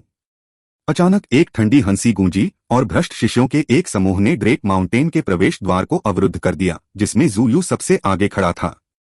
तुम कमीने जूयू, तुम क्या कर रहे हो? जी चांदकोंग ने कोसा। योजना के अनुसार जूयू को केवल तभी दिखाई देना था जब सिद्धार्थ को लालच दिया गया हो। फिर दोनों पक्ष मिलकर काम करेंगे और सुनिश्चित करेंगे कि उसके भागने का कोई मौका न मिले। लेकिन जूयू अब प्रकट हो चुकी थी। एक बार जब सिद्धार्थ को पता चला कि धर्मी और भ्रष्ट दोनों ही रास्तों के विशेषज्ञ यहाँ घात लगाए बैठे हैं, तो क्या वह वास्तव में बेवकूफी से कूद जाएगा? जी चांदकोंग ने जूयू के परिवार के हर सदस्य को कोसा। लड़की, इस राजा को तुम पर फिदा हो गया है। बाकी सब मर जाएंगे, लेकिन तुम नहीं मरोगी। मुझे उम्मीद है कि तुम स्थिति को समझोगी और मुझे हिंसा करने के लिए मजबूर नहीं करोगी। जूयू ने मेंग क्यू को प्रशंसा से देखा। मेंग क्यू अतुलनीय रूप से सुंदर थी। जूयू ने उसके जैसी खूबसूरत सिर्फ एक ही महिला देखी थी और वह थी लेंग युयान। हालांकि भले ही वह मजबूत हो गया था, लेकिन उसने उसके बारे में ऐसे विचार रखने की हिम्मत नहीं की। लेकिन मेंग क्यू के साथ उसे ऐसी कोई शिकायत नहीं थी। अधिक से अधिक भ्रष्ट विशेषज्ञ सामने आ रहे थे। जब तक जूयू के पीछे 10,000 से ज्यादा विशेषज्ञ आ चुके थे, तब तक शी कैंग और अन्य लोगों के हाव भाव बेहद बदसूरत हो चुके थे। 10,000 से ज्यादा समुद्री विस्तार विशेषज्ञ, उनमें से लगभग आधे रैंक 2 सेलेस्टियल थे और उनके पास सैकड़ों रैंक 3 सेलेस्टियल थे। इसके अलावा जूयू के पीछे विशाल आभा वाले 3 साथी थे जो इतने शक्तिशाली थे कि हर किसी को निराश कर सकते थे। आक्रमणकारियों से लड़ते समय अभिशाप के विरुद्ध वेदी की सुरक्षा के बिना केवल फाउंडेशन फोर्जिंग आदिवासी ही रैंक 3 सी एक्सपेंशन सेलेस्टियल्स के विरुद्ध लड़ सकते थे और उनकी शक्ति केवल थोड़ी अधिक होगी। लेकिन अब 4 रैंक 4 सेलेस्टियल थे। भले ही सभी आदिवासी यहां आ जाएं, वे ऐसे भयानक विरोधियों को हराने में सक्षम नहीं होंगे। यह एक तरफा नरसंहार होगा। तुम कमीने जूयू, तुमने वास्तव में एक औरत के लिए मेरा सारा काम बर्बाद कर दिया है। जी चांदकोंग गुस्से में अपने दांत पीस रहा था। उसने उम्मीद नहीं की थी कि जू यू इतनी अविश्वसनीय होगी। अब सिद्धार्थ के इस जाल में फंसने की संभावना खत्म हो गई थी। चुपके से मेरे आदेश फैलाओ। छिपे हुए धर्मी विशेषज्ञों को हिलना नहीं है। इस कमीने को इससे निपटने दो। अगर उसने वाकई इस मामले को बिगाड़ा तो मैं उसे मार डालूंगा, जी चांगकोंग ने आदेश दिया। झेंग मिंगकोंग ने सिर हिलाया और चला गया। कमरे में केवल दांत पीसता हुआ जी चांगकोंग ही रह गया। युद्ध का मैदान अभी भी खाली था। मेंग क्यू की आकृति धीरे धीरे आसमान से उतरी और वह शी कैंग और अन्य लोगों के सामने उतरी। जूयू से उसने कहा, मैंने सिद्धार्थ को तुम्हारा नाम लेते सुना है। ओह, जूयू जितना ज्यादा मेंग क्यू को देखता उसका दिल उतना ही ज्यादा बेचैन होता। यह देवी जैसी महिला बहुत खूबसूरत थी। वह सिर्फ सहज रूप से जवाब देने में सक्षम था। सिद्धार्थ ने कहा कि तुम्हारी गर्दन बहुत सख्त थी और तुम्हारा सिर काटने में बहुत मेहनत लगी। क्या यह सच है? मेंकी ने हल्के से पूछा। जूयू का चेहरा तुरंत बदल गया। यह तथ्य कि सिद्धार्थ ने उसका सिर काट दिया था उसके जीवन का सबसे बड़ा अपमान था और इस समय उसके लिए सबसे बड़ी वर्जना थी। यहां तक कि इसका जिक्र करना भी उसके चेहरे पर तमाचा मारने से अलग नहीं था। जूयू का चेहरा ठंडा हो गया। लगता है कि आप दयालुता की सराहना करना नहीं जानते। क्योंकि यह मामला है इसलिए मैं विनम्र नहीं रहूंगा। क्या आप व्यक्तिगत रूप से कार्रवाई करना चाहते हैं? मेंग क्यू ने पूछा। हम चिंता मत करो, अगर मैं तुम्हें व्यक्तिगत रूप से संभालूं तो यह सिर्फ बदमाशी होगी। तुम तीसरे दर्जे के सेलेस्टियल हो, इसलिए मैं भी तीसरे दर्जे का सेलेस्टियल भेजूंगा। अगर तुम हार गए तो आज्ञाकारी होकर खुद को पकड़वा दो। अगर तुम सहयोग करोगे तो मैं इन बेवकूफों की जान बख्श सकता हूं। जूयू ने शी कैंग और दूसरों की ओर इशारा किया। हालांकि जूयू की आंखों में एक चालाक रोशनी चमक रही थी। यह एक दुष्ट शपथ थी। उसने कहा था कि वह उनकी जान बख्श देगा, लेकिन वह धर्मी विशेषज्ञों का प्रतिनिधित्व नहीं कर सकता था। उन्हें अभी भी अपनी मर्जी से हत्या करने की अनुमति थी। मेंग क्यू एक आत्मा विशेषज्ञ थी और अभी उसने पहले ही जुआंटियन दाओ संप्रदाय के परीक्षण से उस रहस्यमय विशेषज्ञ की आत्मा क्रिस्टल को परिष्कृत कर लिया था। उसकी आध्यात्मिक शक्ति एक महासागर जितनी विशाल थी और यह छोटी सी चाल उसकी आंखों से बच नहीं पाई। कोई समस्या नहीं, मेंग की उसकी शर्तों से सहमत हो गई। नहीं, आप नहीं कर सकते। यह कमीना तुम्हारे खिलाफ साजिश कर रहा है। हम एक औरत की इज्जत के लिए अपनी जान नहीं दे सकते। आदिवासी तुरंत चिल्ला उठे। उन्होंने ऐसा कुछ होने से मना कर दिया। अगर मेंकी हार गई तो वे सिद्धार्थ का सामना कैसे करेंगे? वे इस तरह से बचने के बजाय मरना पसंद करेंगे। चिंता मत करो, मुझे पूरा भरोसा है, मेंग क्यू ने उन पर मुस्कुराकर कहा और उसने शी कैंग को एक आध्यात्मिक संदेश भी भेजा। शी कैंग भी इसे स्वीकार करने में असमर्थ था, लेकिन एक बार जब उसे उसका संदेश मिला तो उसने सभी को चिल्लाना बंद कर दिया और उन्हें पीछे जाने के लिए प्रेरित किया, जिससे मेंग क्यू को लड़ने के लिए जगह मिल गई। आदिवासी समझ नहीं पा रहे थे कि वह क्या कर रहा है, लेकिन उनके दिलों में उसका स्थान स्पष्ट रूप से ऊंचा था। उन्होंने फिर भी शी कांग के आदेशों का पालन किया। चलो शुरू करें। मेंग क्यूई धीरे धीरे आसमान में तैरने लगी और उसके वस्त्र बहने लगे। उसने लोगों को उसकी पूजा करने के लिए प्रेरित किया। मैं तुम्हें संभाल लूंगा। जूयू ने एक व्यक्ति पर नजर डाली। वह लाश जैसा आदमी तुरंत हवा में उड़ गया। लाल वस्त्र पहने एक आदमी हड्डी का डंडा थामे हवा में उड़ गया। वह दुबला पतला था, उसके चेहरे पर जरा भी मांस नहीं था। वह कंकाल जैसा लग रहा था, मानो उसका सारा खून चूस लिया गया हो। हड्डी के डंडे के ऊपर अंडे के आकार की खोपड़ी थी। यह मानव खोपड़ी की तरह दिख रही थी, लेकिन मानव खोपड़ी इतनी छोटी नहीं हो सकती। उसने तुरंत अपनी आभा छोड़ी और उसके शरीर के चारों ओर काली क्यूई उमड़ पड़ी। उसकी आभा में सड़ांध की अनुभूति थी। जब यह उसकी शक्ल में जुड़ गई तो वह एक ज़ॉम्बी की तरह लग रहा था जो अभी अभी अपने ताबूत से बाहर निकला हो। उसके पीछे काली क्यूई ने धीरे धीरे 9 छवियां बनाई। उनमें से हर एक आकाश में तैर रही थी। अंतरिक्ष अचानक हिल गया और उसके पीछे 9 सूखी लाशें दिखाई दी। उनकी त्वचा भी काली थी और उन्होंने क्षय की आभा छोड़ी। छवियां और लाशें आपस में मिल गईं। एक भयानक और भयावह आभा तुरंत फूट पड़ी, जिससे आसमान हिलने लगा। हे भगवान, वे लाशें जीवित हैं, किसी ने चौंक कर चिल्लाया। वे 9 लाशें उस काली क्यूई के साथ मिलकर आगे बढ़ने लगी थीं। लड़की, तुम आत्मसमर्पण क्यों नहीं कर देती? हम दोनों ही आत्मा साधक हैं, इसलिए तुम्हारे आत्मा के हमले मेरे खिलाफ बेअसर हैं। मैं तुम्हें सलाह दूंगा कि तुम बस आज्ञाकारी होकर हार मान लो, उसने ठंडे स्वर में कहा। उसकी आवाज बर्तन पर नाखून के घिसने जैसी लग रही थी। वह तीसरे दर्जे का दिव्य और शक्तिशाली आत्मा साधक था। उसने जिन 9 लाशों को बुलाया था वे जीवित रहते हुए फाउंडेशन फोर्जिंग विशेषज्ञ थे और उन्हें उसके द्वारा भ्रष्ट लाशों में परिष्कृत किया गया था। हालांकि अब उनके पास फाउंडेशन फोर्जिंग विशेषज्ञ की युद्ध शक्ति नहीं थी, लेकिन उनके शरीर की कठोरता और उनकी शारीरिक शक्ति चौंकाने वाली थी। यहां तक कि साधारण खजाने की वस्तुएं भी उन्हें घायल नहीं कर सकती थीं। और उसके पास 9 ऐसी शक्तिशाली लाशें थीं। उसी क्षेत्र में उसने कभी किसी ऐसे व्यक्ति का सामना नहीं किया था जो उसका मुकाबला कर सके। इसलिए उसे ज़ुयू द्वारा बहुत महत्वपूर्ण माना जाता था। यही कारण था कि उसे लड़ने के लिए चुना गया था। आगे बढ़ो और हमला करो, मेंकी ने अपना सिर हिलाया। तो फिर मैं विनम्र नहीं रहूंगा। भ्रष्ट विशेषज्ञ ने हाथ की मुहरें बनाई और 9 भ्रष्ट लाशें मेंक्यू पर हमला कर दिया, उसे मुक्का मारने लगी। सभी को यह देखकर आश्चर्य हुआ कि उनकी हरकतें बिल्कुल भी अकड़न भरी नहीं थीं। वे ऐसे चल रहे थे जैसे कि वे जीवित हों। ये लाशें उस विशेषज्ञ के लिए अमूल्य खजाने थीं और वे धर्मी और भ्रष्ट लड़ाइयों से आई थीं। वे गिरे हुए धर्मी विशेषज्ञ थे। धर्मी विशेषज्ञों ने भ्रष्ट विशेषज्ञों की आत्माओं और शवों को इकट्ठा किया और उन्हें अपने शिष्यों के लिए परीक्षणों में औजार के रूप में इस्तेमाल किया। जहां तक भ्रष्ट मार्ग का सवाल है, उन्होंने धर्मी विशेषज्ञों की लाशों को युद्ध के औजार के रूप में इस्तेमाल किया। अमर पथ में प्रवेश करने से पहले उसके संप्रदाय के बुजुर्गों ने उसे 9 फाउंडेशन फोर्जिंग विशेषज्ञ उपहार में दिए थे, जिससे वह समुद्री विस्तार में प्रवेश करने के बाद उन्हें भ्रष्ट शवों में परिष्कृत कर सके। पर्याप्त आध्यात्मिक शक्ति के बिना वह ऐसे शक्तिशाली भ्रष्ट शवों को नियंत्रित करने में सक्षम नहीं होगा। लेकिन उनके साथ वह अनिवार्य रूप से भ्रष्ट पथ के रैंक 3 दिव्य लोगों के बीच एक शीर्ष व्यक्ति के रूप में गिना जा सकता है। धमाका! 9 लाशों के घूंसे एक मीनार में जा गिरे। वह मीनार 30 मीटर ऊंची थी, जिसमें कुल 9 मंजिलें थीं। मेंकी 9वीं मंजिल पर खड़ी थी, उदासीनता से उसे देख रही थी। एक सुरक्षात्मक खजाना आइटम? मुझे देखने दो कि तुम इसे कितने समय तक रख सकते हो, भ्रष्ट विशेषज्ञ ने व्यंग्य किया। उसने अपने 9 शवों को टॉवर पर हमला करने के लिए नियंत्रित किया। हर बार जब उनकी मुट्ठियां टॉवर से टकराती तो टॉवर पर लहरें फैल जातीं। उनके हमले मेंक्यू तक पहुंचने में असमर्थ थे।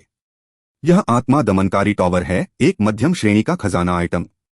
तुम मेरे साथ क्या कर सकते हो, मेंक्यू ने हल्के से कहा।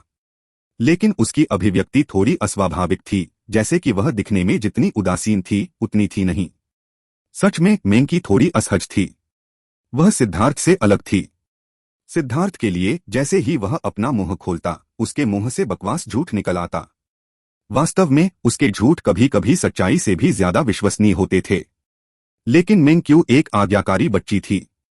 उसने कभी किसी को धोखा नहीं दिया था। हालांकि समय बचाने के लिए उसने झूठ बोला। यह आत्मा दमन टॉवर वास्तव में एक उच्च श्रेणी का खजाना आइटम था। उस झूठ ने उसे अप्राकृतिक बना दिया। लेकिन उस अप्राकृतिक रूप ने ज़ुयू और अन्य लोगों को यह सोचने पर मजबूर कर दिया कि वह आश्वस्त नहीं थी और इसे छिपाने की कोशिश कर रही थी। इसके अलावा निम्न श्रेणी के खजाने की वस्तुएं आमतौर पर अपने बड़े वास्तविक रूपों को मूर्त रूप देने में असमर्थ थीं, जबकि मध्यम श्रेणी के खजाने की वस्तुएं आमतौर पर लगभग 30 मीटर लंबे वास्तविक शरीर को मूर्त रूप देती थीं। इस आकार ने उन्हें विश्वास दिलाया कि यह एक मध्यम श्रेणी का खजाना आइटम था। हालांकि सच्चाई यह थी कि यह आत्मा दमनकारी टॉवर बेहद शक्तिशाली था और ईस्टर्न वेस्टलैंड बेल से आइटम पोषण तकनीक के माध्यम से उसका इससे संबंध बेहद मजबूत था।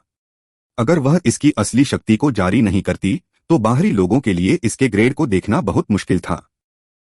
देखो मैं तुम्हारे टूटे हुए टॉवर को कैसे तोड़ता हूं। यह सिर्फ एक मध्यम दर्जे का खजाना है। मेरे भ्रष्ट शव इसे अपने नंगे हाथों से चूर्ण चूर्ण कर सकते हैं, भ्रष्ट विशेषज्ञ ने व्यंग्य किया। उसे अपनी लाशों पर पूरा भरोसा था। लाशें बिना किसी लय के पागलों की तरह हमला कर रही थीं। वे पागलों की तरह बेवकूफी से ढोल पीट रहे थे और यह सुनना बेहद अप्रिय था। लेकिन छिपे हुए धर्मी विशेषज्ञों ने जी चांगकों के आदेश के कारण आवाज करने की हिम्मत नहीं की। जियाओ फेई, शिकैंग और अन्य आदिवासी घबराए हुए देख रहे थे। मेंक्यू ने शिकैंग से कहा होगा कि वह सिर्फ समय के लिए रुक रही थी जब तक कि सुदृढ़ीकरण नहीं आ जाता, लेकिन वह अभी भी सहज नहीं था। भ्रष्ट विशेषज्ञों की आवाज सुनकर उसे लगा कि यह लड़ाई मेंक्यू के लिए बेहद प्रतिकूल है। भ्रष्ट विशेषज्ञ को टावर तोड़ने का पूरा भरोसा था। अन्य भ्रष्ट विशेषज्ञ शांति से देखते रहे। आत्मा साधक बहुत दुर्लभ थे, इसलिए वे उनकी शक्ति देखना चाहते थे। उन नए उन्नत रैंक 3 सेलेस्टियल के लिए वे देखना चाहते थे कि यह साथी किस पर निर्भर था कि उसे ज़ुयू द्वारा इतना महत्वपूर्ण रूप से देखा गया। 1 घंटा, 2 घंटे, 3 घंटे, कुल 6 घंटे बीत गए, लेकिन टावर अभी भी ठीक था। इससे भ्रष्ट विशेषज्ञ थोड़े अधीर हो गए। तुम्हारी भ्रष्ट लाशों में इतनी ही क्षमता है। मुझे मत बताओ कि तुम अगले साल तक इसे मारने की योजना बना रहे हो।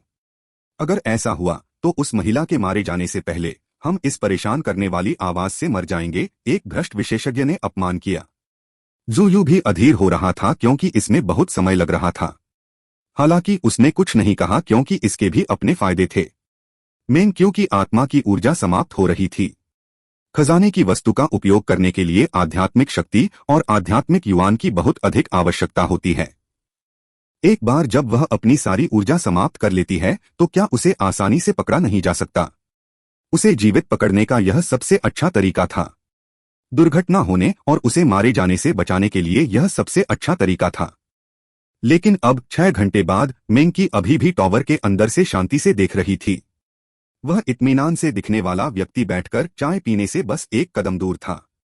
अपमान सुनकर भ्रष्ट विशेषज्ञ ने ज़ुयू की ओर देखा। उसने देखा कि ज़ुयू भी थोड़ा अधीर था।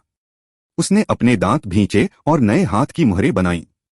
उसके पीछे क्यूई समुद्र का प्रक्षेपण दिखाई दिया और काली क्यूई उसके भीतर तैरने लगी। फिर यह 9 धाराओं में बदल गई जो भ्रष्ट लाशों में प्रवेश कर गईं। भ्रष्ट लाशें चमकने लगीं और उनकी आभा भयानक स्तर तक बढ़ गई। उनके शरीर पर काले निशान दिखाई देने लगे। अचानक उनके हमले एक नए स्तर पर पहुंच गए। हर बार जब वे टॉवर की बाधा पर हमला करते तो पूरा टॉवर कांप उठता। बाधा के ढहने के संकेत मिलने लगे। मेंग क्यू की अभिव्यक्ति आखिरकार बदल गई। उसने नए हाथ की मुहरें बनाई और आत्मा दमन करने वाला टॉवर घूमने लगा। उसने स्पष्ट रूप से अपनी ऊर्जा का उत्पादन बढ़ा दिया था। सबके हाव भाव बदल गए। अब भ्रष्ट विशेषज्ञों को समझ में आ गया कि ज़ुयू द्वारा इस व्यक्ति को इतना महत्वपूर्ण क्यों माना जाता था। ऐसा करने के बाद उसकी प्रत्येक भ्रष्ट लाश रैंक 3 सेलेस्टियल के बराबर थी। यह कोई आश्चर्य की बात नहीं थी कि उसे रैंक 4 सेलेस्टियल स्तर से नीचे नंबर 1 विशेषज्ञ होने का दावा किया गया था। उसके पास वास्तव में वह शक्ति थी। शी कैन और अन्य लोगों के हाव भाव बदल गए। ऐसी युद्ध शक्ति बहुत भयानक थी और यहां तक कि जियोफी भी कूद गया। वह एक रैंक 3 सेलेस्टियल था, लेकिन अभिशाप के कारण उसकी युद्ध शक्ति की तुलना केवल एक अर्जित रैंक 3 सेलेस्टियल से की जा सकती थी। वह निश्चित रूप से एक जन्मजात रैंक 3 सेलेस्टियल के खिलाफ हार जाएगा। इस प्रकार 9 भ्रष्ट लाशों का प्रत्येक हमला उसके लिए घातक हो सकता था। उसने आखिरकार आक्रमणकारियों के आतंक का अनुभव किया। यह कोई आश्चर्य की बात नहीं थी कि आध्यात्मिक क्यूई विस्फोट के बाद आक्रमणकारियों ने उनके क्षेत्रों पर आक्रमण किया। ऐसा इसलिए था क्योंकि उनके पास शक्ति थी और उन्हें किसी भी तरह की आशंका की आवश्यकता नहीं थी। यह सोचते ही जियाओ फेई की स्वर्ग के प्रति नफरत बढ़ गई। वह सिद्धार्थ की तरह बनना चाहता था और स्वर्ग को टुकड़े टुकड़े कर देना चाहता था। विस्फोटकों की आवाजों से आसमान हिल गया। टावर अब घूम रहा था क्योंकि दोनों पक्ष अपनी पूरी ताकत का इस्तेमाल करने लगे थे।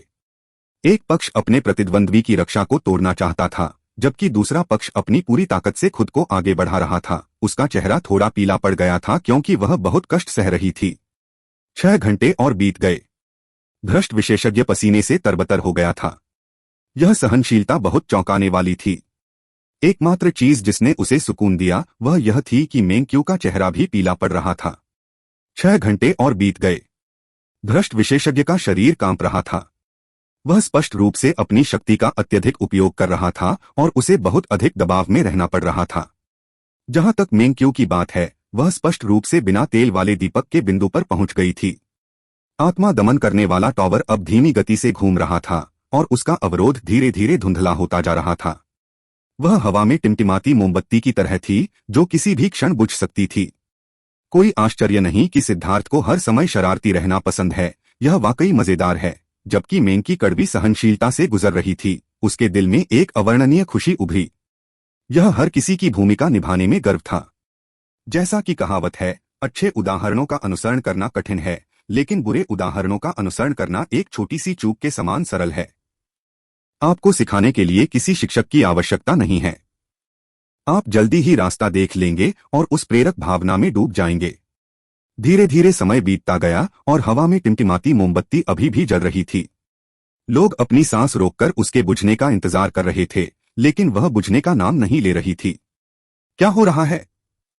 पूरा दिन बीत गया। अचानक एक विशेषज्ञ ने आसमान की ओर देखा और महसूस किया कि कुछ गड़बड़ है। तनावपूर्ण माहौल के कारण उन्हें समय के प्रवाह का एहसास नहीं हुआ। एकमात्र अपवाद वह था जो लड़ रहा था। उसे लगा कि यह दिन 1 साल जितना लंबा था और वह पूरी तरह से थक गया था। लेकिन उसका प्रतिद्वंद्वी अभी भी कड़वाहट से पीड़ित था, इसलिए वह खुद को कोसने से नहीं रोक सका। अगर ऐसा ही चलता रहा तो वह खुद को मौत के घाट उतार देगा। जी चांगकोंग अभी भी अपने छिपे हुए कमरे में देख रहा था। उसे शुरू में कोई खास परवाह नहीं थी। अगर वे खुद को थका देना चाहते थे तो वे खुद को थका सकते थे। किसी भी मामले में वह बस अपने शिकार के जाल में आने का इंतजार कर रहा था। लेकिन जैसे जैसे समय बीतता गया उसे एक अजीब सी बेचैनी महसूस होने लगी। इससे वह असहज हो गया। अब जब पूरा दिन बीत चुका था तो वह इसे और बर्दाश्त नहीं कर पा रहा था। बेचैनी की यह भावना अब बहुत तीव्र हो गई थी। भ्रष्ट विशेषज्ञों से परेशान मत हो। 2 रैंक 3 सेलेस्टियल, बाहर जाओ और आदिवासियों के एक हिस्से को मार डालो, जी चांगकोंग ने आदेश दिया। वह उस बेवकूफ जू यू को अपनी योजना को बर्बाद नहीं करने दे सकता था। 2 आकृतियां उड़कर बाहर आईं। तीसरे दर्जे के दिव्य प्राणियों की आभा फूट पड़ी जैसे ही वे आदिवासियों की ओर बढ़े। भयानक तलवार क्यूई की 2 किरणें आदिवासियों की ओर गिरी। जियाओ फेई और शी कैंग चौंक गए और जल्दी से अपनी पूरी शक्ति से बचाव करने लगे। नतीजतन वे प्रभाव से उड़ गए। वे यहां शाप के दमन के अधीन थे और जवाबी कार्रवाई करने में असमर्थ थे। मरो तुम घटिया आदिवासियों! दोनों धर्मी विशेषज्ञ चिल्लाए और मारने के लिए आगे बढ़े। लेकिन उन्होंने अभी अपने हथियार उठाए ही थे कि तलवार की रोशनी चमक उठी। यह बस एक पल की बात थी। दोनों विशेषज्ञों को अपने रक्षात्मक खजाने की वस्तुओं को निकालने का समय भी नहीं मिला, इससे पहले कि वे धूल में बदल जाएं। इससे पहले कि लोग इसे साफ साफ देख पाते, तलवार को पहले ही वापस म्यान में डाल दिया गया था। एक आदमी हवा में खड़ा था। उसे एक तेज धार का एहसास हो रहा था। यह व्यक्ति यू जिफेंग था। वह पहले से ही समुद्र विस्तार के पहले स्वर्ग चरण में आगे बढ़ चुका था और वह एक जागृत दिव्य हथियार की तरह लग रहा था। जैसे ही वह प्रकट हुआ उसने सबको चौंका दिया। उसका हमला बहुत जल्दी और बहुत तेज था। बहुत से लोगों ने तो इसे खत्म होने से पहले कुछ भी होते हुए नहीं देखा था। 2 रैंक 3 दिव्य व्यक्तियों को ऐसे ही मार दिया गया था।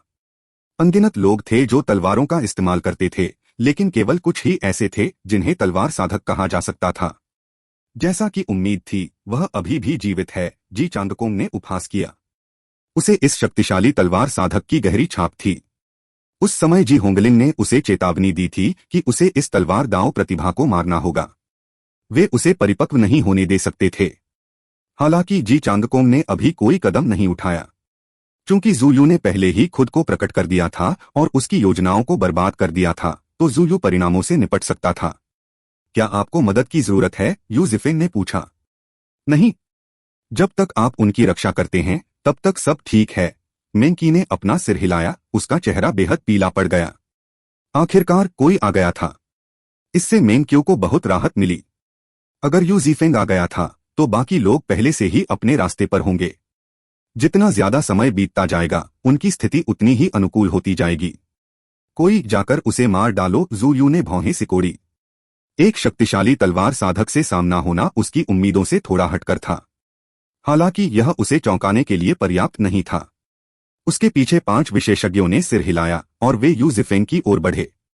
वे सभी जन्मजात रैंक 3 सेलेस्टियल थे, लेकिन उनकी अशुद्ध रक्तरेखाओं के कारण वे सी एक्सपेंशन में अपनी उन्नति का उपयोग रैंक 4 सेलेस्टियल तक आगे बढ़ने में सक्षम नहीं थे। लेकिन फिर भी उनकी युद्ध शक्ति कुछ ऐसी नहीं थी जिसकी तुलना सामान्य रैंक 3 सेलेस्टियल्स कर सकें। उनके बीच एक अटूट खाई थी। बच्चे, तुम्हारे मरने का समय आ गया है। उन 5 ने अपने हाथों में खजाने की वस्तुएं लेकर अपनी आभा छोड़ी और यू जिफेंग पर हमला किया। यू जिफेंग ने उन्हें ठंडेपन से देखा। उसके दाहिने हाथ ने धीरे से उसकी पीठ पर लगी तलवार को पकड़ लिया। उड़ता हुआ इंद्रधनुष अपने म्यान से बाहर आया, बिजली की तरह चमकता हुआ। यह पल भर में एक विशेषज्ञ के पास पहुंच गया। वह विशेषज्ञ भयभीत था। जब तक वह प्रतिक्रिया करता तब तक यू जिफेंग की तलवार पहले से ही उसकी छाती के ठीक सामने थी। उसकी तलवार स्थानिक प्रतिबंधों को चीरने में सक्षम लग रही थी। अपनी कृपाण से रोकने की पूरी कोशिश करने के बावजूद यह अप्रभावी था। सभी को यह देखकर डर लगा कि उसके साथ साथ उसका खजाना भी दो टुकड़ों में कट गया। बिखरे। यह एक उच्च श्रेणी का खजाना आइटम है, भ्रष्ट विशेषज्ञों में से एक चिल्लाया। केवल एक उच्च श्रेणी का खजाना आइटम ही कम श्रेणी के खजाने आइटम को इतनी आसानी से काट सकता है। लेकिन बहुत देर हो चुकी थी। यू ज़ीफेंग की तलवार चमकने लगी और अचानक तलवार की रोशनी का एक समुद्र उन चारों को घेर लिया। मारे जाने से पहले उन्हें आवाज भी नहीं निकालने दी गई। यू ज़ीफेंग की तलवार दांव की समझ अब अविश्वसनीय रूप से गहरी थी और शीर्ष ग्रेड खजाना आइटम फ्लाइंग रेनबो के साथ मिलकर वह पंखों वाले बाघ की तरह था। ज़ुयू के चेहरे पर आखिरकार भाव बदल गया। उसे उम्मीद नहीं थी कि यू ज़ीफेंग में इतनी युद्ध क्षमता होगी। इससे पहले कि वह कुछ कहता, एक और विशेषज्ञ अचानक उसके पास से उड़कर आया। मुझे उसे संभालने दो। वह व्यक्ति चौथे दर्जे का दिव्य था और उसके हाथ में एक लंबा भाला था। वह भाला जंग से भरा हुआ था और बहुत पुराना था। लेकिन अगर आप ध्यान से देखें तो आप पाएंगे कि कथित जंग वास्तव में सूखे खून के धब्बे थे। यह एक भयानक भ्रष्ट हथियार था। ये खून के धब्बे तब रह गए थे जब भाले ने सर्वोच्च विशेषज्ञों को मार डाला और उनकी आत्मा को अवशोषित कर लिया। साधारण विशेषज्ञों के पास इतनी योग्यता भी नहीं थी कि वे मारे जाने के बाद ऐसा कोई धब्बा छोड़ सकें। भाला दिखाई देते ही रक्त क्यों फूट पड़ा। अनगिनत भूतों के रोने की आवाज हवा में भर गई। धमाका। जब यू ज़ीफेंग की तलवार भाले पर लगी तो उसने सिर्फ एक छोटा सा सफेद निशान छोड़ा। यह भाला स्पष्ट रूप से बहुत उच्च गुणवत्ता वाला था। भले ही यह शीर्ष श्रेणी का खजाना आइटम न हो, लेकिन यह उच्च श्रेणी का होना चाहिए था। मर जाओ। चौथे दर्जे के सेलेस्टियल का भाला अचानक विस्फोटक रूप से बढ़ गया, यू ज़ीफेंग की ओर बढ़ गया। उसने वास्तव में अपने खजाने की वस्तु के असली शरीर को बुलाया था। यू ज़ीफेंग ने नाक सिकोड़ी और उसकी तलवार भी तुरंत बड़ी हो गई। उसने फ्लाइंग रेनबो की मंजूरी प्राप्त कर ली थी, जिससे वह अपनी शक्ति को पूरी तरह से मुक्त कर सकता था। धमाका। भयानक क्यूई तरंगे फूट पड़ी और सभी लोग जल्दी से पीछे हट गए। यह वह शक्ति थी जो खजाने की वस्तुओं के वास्तविक शरीर को छोड़ने पर प्रदर्शित हुई। यू ज़ीफेंग और रैंक 4 सेलेस्टियल दोनों को एक दूसरे की शक्ति से पीछे धकेल दिया गया। फिर एक ठंडी चीख के साथ उन्होंने एक बार फिर हमला किया। उन दोनों ने अपनी पूरी शक्ति छोड़ दी, जिससे शून्य में गड़गड़ाहट होने लगी। यह कैसे संभव है? क्या यह नहीं कहा जाता कि रैंक 4 के सेलेस्टियल्स के पास रैंक 3 के सेलेस्टियल्स के खिलाफ पूर्ण दमन है? लेकिन उस बदमाश को कोई नुकसान नहीं है। भ्रष्ट विशेषज्ञ हैरान होने से खुद को नहीं रोक पाए। रैंक 3 के सेलेस्टियल्स रैंक 4 के सेलेस्टियल्स से लड़ने की हिम्मत क्यों नहीं कर पाए? इसका कारण स्वर्गीय दाओ रूनो का दमन था। उसे दबाया जा रहा है। देखिए, सीनियर कुत्ता के रूनों की वजह से उसके रूनिक डोमेन को स्पष्ट रूप से दबाया जा रहा है और उसे छोटे आकार में लाया जा रहा है। लेकिन क्योंकि वह तलवार साधक है, इसलिए उसके हमले बेहद तीखे हैं। यही कारण है कि वह मुश्किल से अपराजित रह पाता है। लेकिन एक बार जब काफी समय बीत जाता है और उसकी ऊर्जा खत्म हो जाती है तो वह निश्चित रूप से मारा जाएगा, किसी ने कहा। एक तरफ यू ज़ीफेंग चौथे रैंक के सेलेस्टियल के खिलाफ जोरदार लड़ाई कर रही थी, जिससे बहुत ज्यादा धमाकेदार आवाजें निकल रही थीं। दूसरी तरफ मेंग्क्यू अभी भी अपने प्रतिद्वंद्वी के हमलों को बुरी तरह से झेल रही थी। उससे लड़ने वाला विशेषज्ञ पागल होने वाला था। जैसे ही यू ज़ीफेंग प्रकट हुआ और सभी का ध्यान उसकी ओर आकर्षित हुआ, ज़ोंबी जैसे भ्रष्ट विशेषज्ञ ने चुपके से एक औषधीय गोली निकाल ली, जिससे उसे अपनी ऊर्जा का एक हिस्सा वापस पाने में मदद मिली। लेकिन फिर भी वह मेंग्क्यू को हराने में असमर्थ था।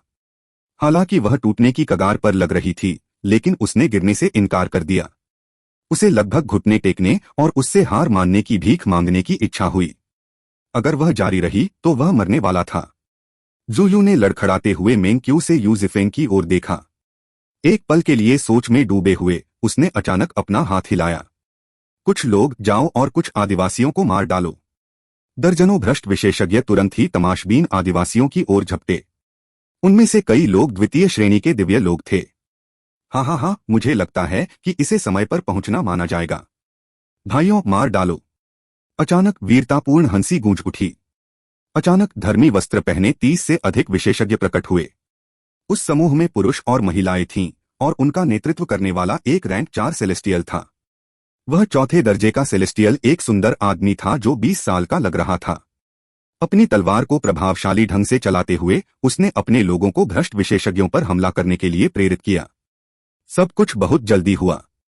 वे भ्रष्ट विशेषज्ञ अभी आगे बढ़े ही थे कि उनका कत्ल कर दिया गया। उनमें से अधिकांश को उस समूह के नेता ने मार डाला। चौथे दर्जे के सेलेस्टियल के सामने वे कुछ भी नहीं थे। तुम कौन हो? ज़ूयू चिल्लाया। पवन मंत्र मंडप के शिष्य फेंग गेन, उस आदमी ने ज़ूयू पर अपनी तलवार उठाई। विंड चैंट पैवेलियन के आगमन ने सभी को चौंका दिया, चाहे वह जी चांगकोंग हो, ज़ूयू हो या फिर मेंक्यूई। वे यहाँ क्यों आए होंगे? और ऐसा लग रहा था कि वे सिद्धार्थ की मदद करने आए थे। आदिवासी भी चौंक गए, लेकिन सिद्धार्थ के अलावा उन्हें किसी पर भरोसा नहीं था। उन्होंने अपने हथियार कसकर पकड़े हुए थे। कौन जानता था कि यह कोई जाल था या नहीं? तुम सिद्धार्थ के पक्ष में खड़े होने जा रहे हो? ज़ूयू चौंक गया। अगर यह सच था तो वे बहुत मूर्ख थे, इतने मूर्ख कि वह इस पर विश्वास नहीं कर सकता था। हाँ, क्या यह बहुत अप्रत्याशित है? यह सच है, यह मौत को आमंत्रित करने से अलग नहीं है। हालांकि हम सिर्फ मौत को आमंत्रित करने आए थे। डरने की क्या बात है? क्या साधक मजबूत नहीं होते ताकि वे जो चाहें कर सकें? अन्यथा साधना करने की क्या जरूरत है? हम में से कुछ लोग सिर्फ सिद्धार्थ की प्रशंसा करते हैं, उदाहरण के लिए मैं। हम में से कुछ लोगों को सिद्धार्थ का समर्थन प्राप्त है। इसलिए भले ही हम जानते हैं कि हम मरेंगे, हम कछुए बनने से इनकार करते हैं जो बस अपनी मौत का इंतजार करते हैं। हे, जिंदा रहना ही दृढ़ इच्छा शक्ति है। फेंग गेन शांत लग रहे थे, मानो उन्हें जिंदगी या मौत की कोई परवाह नहीं थी। इससे शी कैंग, शियाओफी और अन्य लोगों को उसके प्रति गहरा सम्मान महसूस हुआ। अगर फेंग गेन जो कह रहा था वह सच था, तो वह वास्तव में एक सच्चा आदमी था। मुझे उम्मीद नहीं थी कि यह बेवकूफ इतना बेवकूफ होगा। खैर, उसे यहीं मार देना भी अच्छा है। कोई बहाना ढूंढने की जरूरत नहीं है। जी चांगकोंग अपने कमरे से देख रहा था, उसके चेहरे पर एक भयावह मुस्कान थी। क्या मुझे जाकर पहले उसे काट डालना चाहिए? झेंग मिंगको ने पूछा। उसकी अपनी योजनाएं थीं। उसकी नजर में जी चांगकोंग पूर्वी बंजर भूमि की जूनियर पीढ़ी का भावी नेता था। इस प्रकार वह जी चांगकोंग का दाहिना हाथ होगा। सच तो यह है कि वह फेंग गेन के उनके पक्ष में शामिल होने से वाकई चिंतित था। अगर ऐसा हुआ तो उसका कोई प्रतिद्वंद्वी होगा। यही कारण था कि वह फेंग गेन को मारना चाहता था। एक कारण तो अपनी योग्यता साबित करना था और दूसरा कारण संभावित उपद्रवी से छुटकारा पाना था। कोई जरूरत नहीं। उस बेवकूफ ज़ूयू ने मेरी योजना को बर्बाद करने की हिम्मत की। सारे परिणाम उसी पर छोड़ दिए जाएंगे, जी चांगकोंग ने व्यंग्य किया। बाहर ज़ूयू ठंडी निगाहों से फेंग गेन को घूर रहा था। उसे यह भी संदेह था कि यह व्यक्ति जी चांगकोंग के शतरंज के मोहरों में से एक था जो जानबूझकर सिद्धार्थ की पीठ में छुरा घोंपने के लिए उसके पास आ रहा था। लेकिन उसने जल्दी से उस सोच को एक तरफ फेंक दिया। इसकी संभावना बहुत कम थी और सिद्धार्थ के लिए यह नोटिस करना बहुत आसान था। ज्यादा चिंता करने की जरूरत नहीं है। तुम में से कुछ और लोग बाहर जाओ और आधे आदिवासियों को मार डालो। याद रखो, सबको मत मारो। बाकी सब जो चाहें करो, ज़ूयू ने आदेश दिया। उसके आदेश का पालन करते हुए हजारों भ्रष्ट विशेषज्ञ बाहर निकल पड़े। उनका नेतृत्व चौथे दर्जे के सेलेस्टियल ने किया। वह सीधे फेंग गेन की ओर बढ़ा। ज़ूयू अब स्पष्ट रूप से अपने असली टुकड़ों का उपयोग कर रहा था। धमाका! अचानक एक भाला उल्कापिंड की तरह चौथे दर्जे के दिव्य प्राणी पर गिरा। वह चौथे दर्जे का दिव्य प्राणी चौंक गया और जल्दी से उसे रोक दिया। क्या? लेकिन परिणामस्वरूप भाले की शक्ति ने उसे उड़ा दिया। यदि वह अन्य विशेषज्ञों द्वारा पकड़ा नहीं गया होता तो यह अज्ञात था कि वह कितनी दूर तक उड़ता। महान मिट्टी के भाले! किसी ने नहीं देखा था कि यह भाला किसने फेंका था। अचानक दो आकृतियां उनके सामने प्रकट हुईं। उनके हाथ जमीन पर पटक रहे थे। पीछे हटो! किसी को लगा कि कुछ गड़बड़ है और वह सदमे से चिल्लाया। लेकिन बहुत देर हो चुकी थी। अनगिनत भाले जमीन से बाहर निकले, जिनमें से हर एक 30 मीटर लंबा और बेमिसाल धारदार था। इन विशेषज्ञों को खतरे का एहसास भी नहीं हुआ था कि उन्हें छुरा घोंप दिया गया। अनगिनत दयनीय चीखें गूंज उठीं। भाले की अंतहीन बौछारें उन्हें निगलती हुई एक विशाल लहर की तरह थीं। जो भ्रष्ट विशेषज्ञ बाहर निकल रहे थे उनमें से अधिकांश मारे जा चुके थे। केवल कुछ ही लोग जो अत्यंत तेज बुद्धि वाले थे अपनी जान बचाकर भागने में सफल रहे। लेकिन जमीन पर पड़े अनगिनत भालों को देखकर उन्हें अपनी पीठ पर ठंडी हवा का एहसास हुआ। जो लोग मारे गए थे वे सबसे अपमानजनक और भयानक तरीके से मारे गए थे। रून से घिरे भाले जमीन से और उनके शरीर से बाहर निकल आए थे। जो लोग जल्दी से बच नहीं पाए और उन्हें मारा गया, उनके शरीर सख्त हो गए और वे जल्दी से मिट्टी की मूर्ति बन गए जो बाद में टूट गए। हाँ, कितनी शक्तिशाली पृथ्वी ऊर्जा है। भाई, तुम सच में बहुत क्रूर हो। ऊपर आसमान में एक ताकतवर आदमी था जिसका सिर सूरज की तरह चमक रहा था। वह व्यक्ति गुयांग था। जहां तक उसके गंजे सिर की बात है, तो यह जानबूझकर नहीं किया गया था, बल्कि उसके पूर्वजों से प्राप्त एक साधना तकनीक के कारण ऐसा हुआ था। इस जीवन में उसे अपने सिर पर एक बाल उगाने के बारे में सोचना भी नहीं चाहिए। गुयांग के हाथ में एक सुनहरा भाला था। उसकी मांसपेशियां विस्फोटक शक्ति से भरी हुई थीं। हवा में खड़े होकर उसने असीम दबाव डाला। हाँ, जब तुम मजबूत हो सकते हो तो हम भाई कैसे उसका अनुसरण नहीं कर सकते, ये क्यूई ने हंसते हुए कहा। पृथ्वी आत्मा मनका की ऊर्जा को परिष्कृत करने के बाद उनकी आत्मा जड़ें बदल गई थीं। वे तुरंत पृथ्वी ऊर्जा को नियंत्रित करने में सक्षम विशेषज्ञ बन गए थे और आखिरकार वेंट करने में सक्षम थे। जैसे ही गुयांग, लीक्वी और सोंग मिंगुआन के आगमन से सभी लोग चौंक गए। उनके कानों में खून की उल्टी की आवाज गूंज उठी। वह कुशल लड़ाकू मेंगकी अब और सहन नहीं कर सका।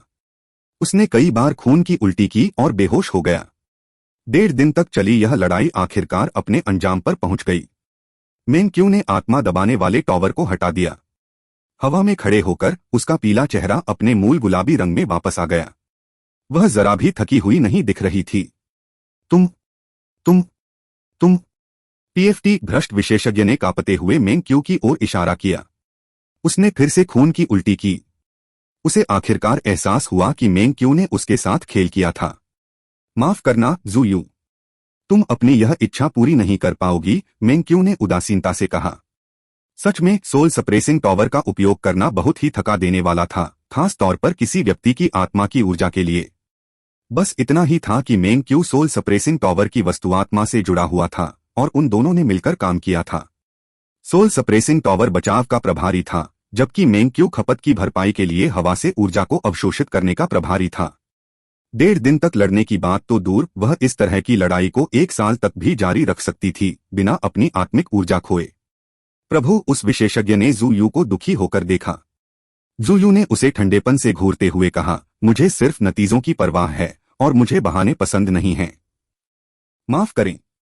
उस विशेषज्ञ ने एक दयनीय चीख निकाली जब जू यू ने एक हड्डी का पंजा निकाला और उसके सिर को कुचल दिया।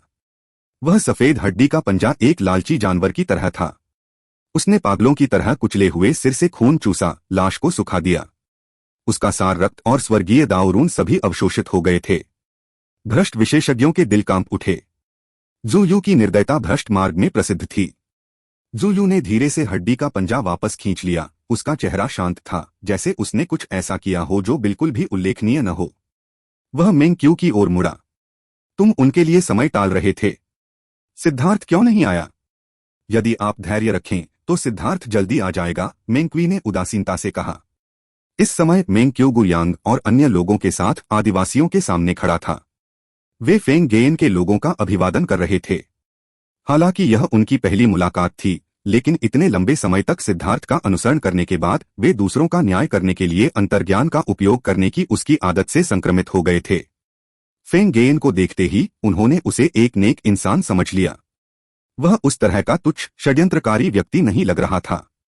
इस प्रकार उन्होंने सीधे तौर पर उसे अपने में से एक माना। गुयांग और अन्य लोगों को बिना कुछ पूछे ही अपने लोगों की तरह व्यवहार करते देखकर फेंग गेन भावुक हुए बिना नहीं रह सका। इस तरह की उदारता केवल पौराणिक ड्रैगन ब्लड लीजन के पास ही हो सकती है। भले ही उसने अभी तक सिद्धार्थ को नहीं देखा था, लेकिन उसके लिए अपनी जान कुर्बान करने के लिए बस इतना ही काफी था। उसका इंतजार करना नहीं, मेरा समय कीमती है।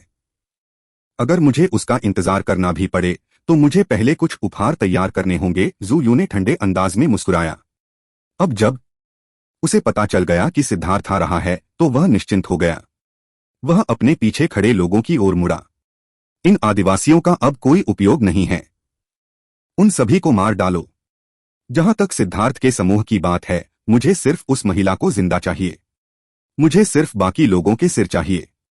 अब समय आ गया है कि तुम अपनी उपयोगिता दिखाओ। मुझे निराश मत करो।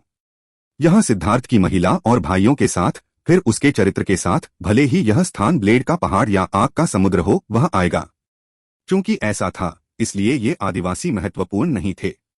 जहां तक जी चांगकोंग की योजनाओं का सवाल है तो उसने शुरू से ही उनकी परवाह नहीं की थी। उसका हमेशा से मानना था कि सत्ता के सामने योजनाएं बेकार हैं। जब तक वह सिद्धार्थ को मार सकता था उसे किसी भी योजना की परवाह नहीं थी। फिर वह अपनी सेना का नेतृत्व करके आदिवासियों की पैतृक भूमि में घुसकर उनका कत्लेआम करेगा।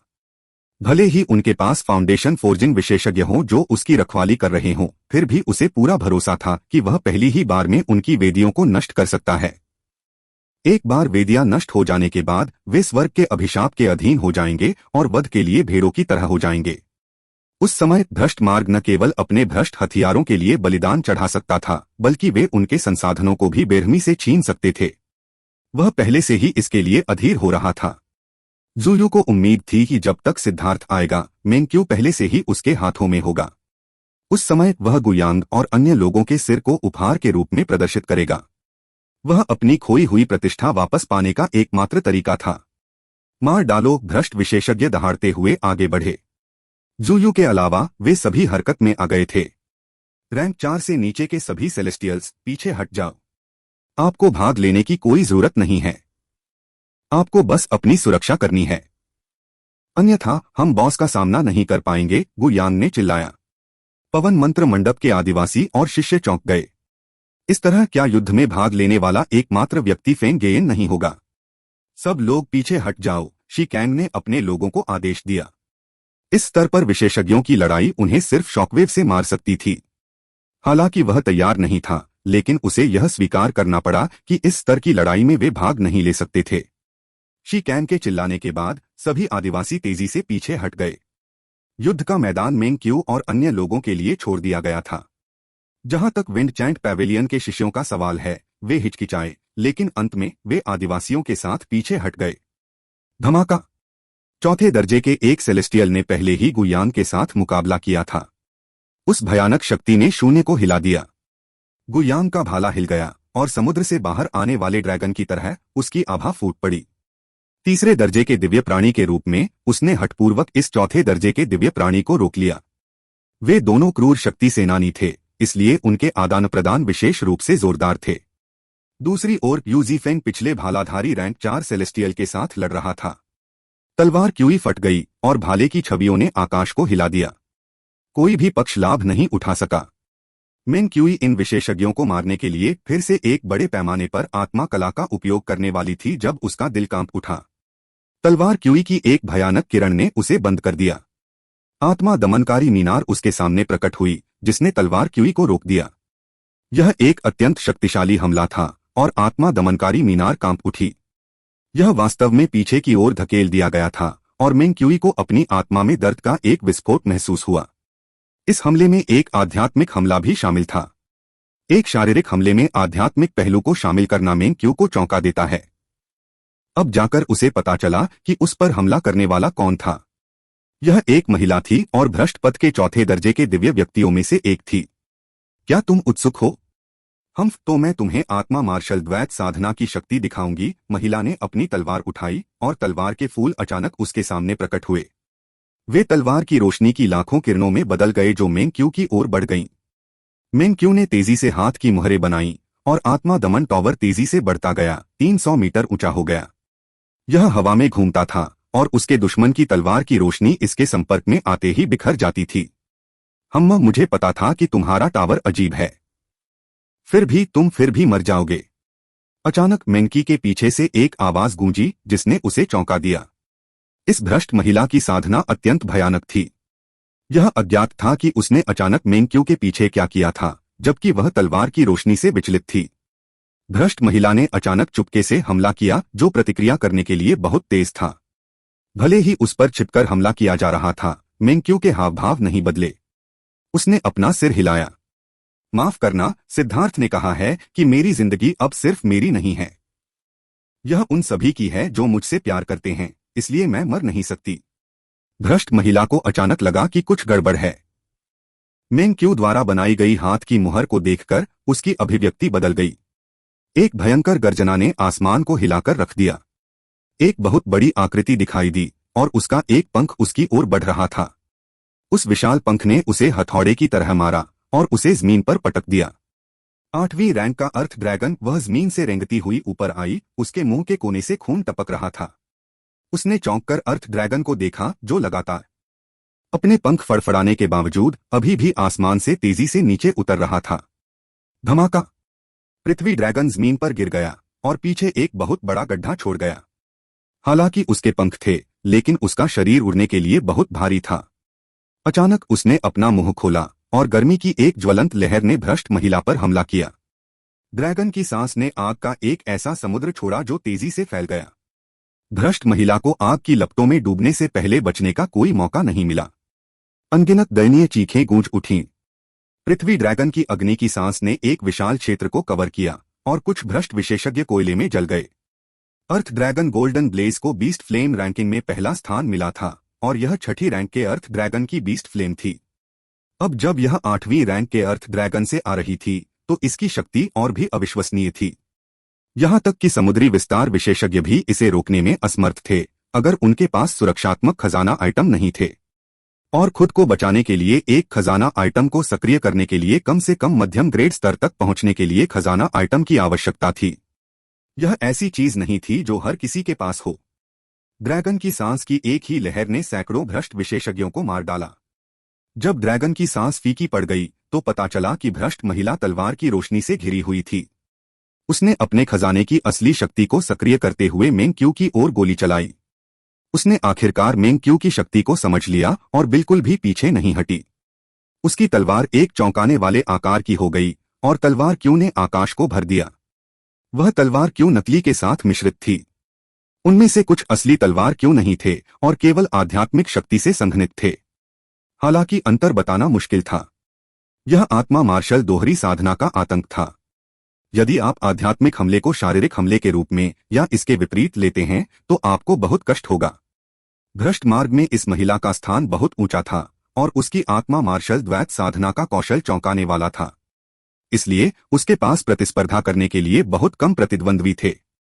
अब वह अभी अभी ज़ूयू में शामिल हुई थी और इसलिए वह अपनी शक्ति का प्रदर्शन करते हुए अपने विरोधियों को हराने के लिए एक जोरदार प्रहार का उपयोग करने की योजना बना रही थी। भ्रष्ट मार्ग धार्मिक मार्ग से अलग था।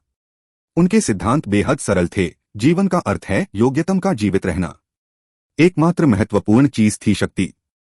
विशेषज्ञों को सिर्फ दूसरे विशेषज्ञों की जरूरत थी। उन्हें नहीं लगता था कि किसी दूसरे व्यक्ति का अनुसरण करना अपमान है जब तक कि वह व्यक्ति काफी मजबूत हो। अगर मजबूत व्यक्ति उन्हें गुलाम बनाना भी चाहे तो वे उसे स्वीकार कर सकते थे। भ्रष्ट मार्ग के सिद्धांत थे कि कमजोर व्यक्ति सिर्फ मजबूत व्यक्ति की सेवा करने के लिए ही मौजूद है। लेकिन यदि अधीनस्थों को अधिक महत्वपूर्ण माना जाना था तथा अधिक संसाधन प्राप्त करने थे तो उन्हें अपना मूल्य प्रदर्शित करना आवश्यक था।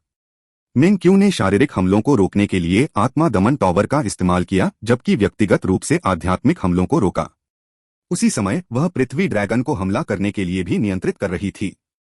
भ्रष्ट महिला चौंक गई और क्रोधित हो गई। उसने पाया कि पृथ्वी ड्रैगन की सहायता से मेंग-क्यू का बचाव निर्बाध था। हर बार जब वह किसी असुविधाजनक स्थिति में पड़ती तो पृथ्वी ड्रैगन तुरंत हमला कर देता। पृथ्वी ड्रैगन बहुत शक्तिशाली था। उसकी सांस, उसके पंख और उसकी पूंछ सभी में अपार शक्ति थी, भ्रष्ट महिला की जान को खतरे में डालने के लिए पर्याप्त शक्ति। उसे अचानक एहसास हुआ कि जिस शक्ति पर उसे इतना गर्व था और जिस पर उसे इतना भरोसा था उसका मेंग-क्यू पर जरा भी असर नहीं था। मेंग-क्यू पृथ्वी ड्रैगन के सिर पर खड़ी थी, उसकी अभिव्यक्ति शांत थी। पृथ्वी ड्रैगन ने उसकी कमजोर रक्षा की पूरी भरपाई कर दी। जब मेंग-क्यू और यू जीफेंग लड़ रहे थे, गुयांग भी एक वारहैमर के साथ रैंक 4 के एक अन्य सेलेस्टियल से लड़ रहा था। गुयांग का प्रतिद्वंद्वी बहुत लंबा था। वह 2 मीटर से ज्यादा लंबा था, लेकिन उसकी कमर उसकी लंबाई जितनी ही चौड़ी थी, एक बड़े गुब्बारे की तरह। हालांकि उसका रूप हास्यास्पद था, लेकिन उसकी शक्ति चौंकाने वाली थी। उसके हथौड़े के हर प्रहार से स्वर्ग और पृथ्वी हिल जाते थे। गुयांग ने उसके खिलाफ जमकर लड़ाई लड़ी। उसकी हर एक मांसपेशी और नसें उभरी हुई थीं और उसके पीछे 3 रंग के रन उभरे हुए थे। ज़ूयू और जी चांगकोंग को यह देखकर आश्चर्य हुआ कि मेंग-क्यू, गुयांग और यू जीफेंग तीनों ही रैंक 3 सेलेस्टियल थे, लेकिन फिर भी रैंक 4 सेलेस्टियल से लड़ सकते थे। उनके रून सामान्य से स्पष्ट रूप से मंद थे, जिससे पता चलता है कि उनके स्वर्गीय दांव रून को दबाया जा रहा था। हालांकि वे अभी भी बिना किसी नुकसान के रैंक 4 सेलेस्टियल के खिलाफ लड़ने में सक्षम थे। यह एक अत्यंत असामान्य स्थिति थी। रैंक 3 के सेलेस्टियल को रैंक 4 के सेलेस्टियल बनने के लिए सिर्फ अवसर की आवश्यकता नहीं थी। इसके लिए जन्मजात स्पिरिट ब्लड की शक्ति की आवश्यकता थी। जो लोग रैंक 4 के सेलेस्टियल बन सकते थे, उन सभी में स्पिरिट ब्लड का अंश था। हालांकि रैंक 4 के सेलेस्टियल जो आगे बढ़ चुके थे, उनके पास बहुत सघन स्पिरिट ब्लड नहीं था। यही वजह थी कि वे ज़ू यू से तुलना नहीं कर सकते थे और उन्होंने उससे लड़ने का स्मार्ट फैसला नहीं किया। लेकिन भले ही इन रैंक 4 सेलेस्टियल्स के पास सघन स्पिरिट ब्लड न हो, लेकिन एक के खिलाफ एक में वे निश्चित रूप से रैंक 3 सेलेस्टियल्स पर हावी हो सकते थे। मूल रूप से वे अपने विरोधियों को हराने के लिए सबसे प्रत्यक्ष, सबसे दबंग तरीके का उपयोग करने के बारे में सोच रहे थे। लेकिन जिस बात ने उन्हें असहज महसूस कराया वह यह था कि वे कुछ भी करने में असमर्थ थे। जब 3 भीषण लड़ाइयां लड़ी जा रही थीं, हजारों भ्रष्ट विशेषज्ञ आदिवासियों की ओर बढ़ रहे थे। फेंग गेन ने उनका सामना किया। 3 जन्मजात रैंक 3 सेलेस्टियल ने तुरंत उसे घेर लिया। इस समय अंतर स्पष्ट हो गया था।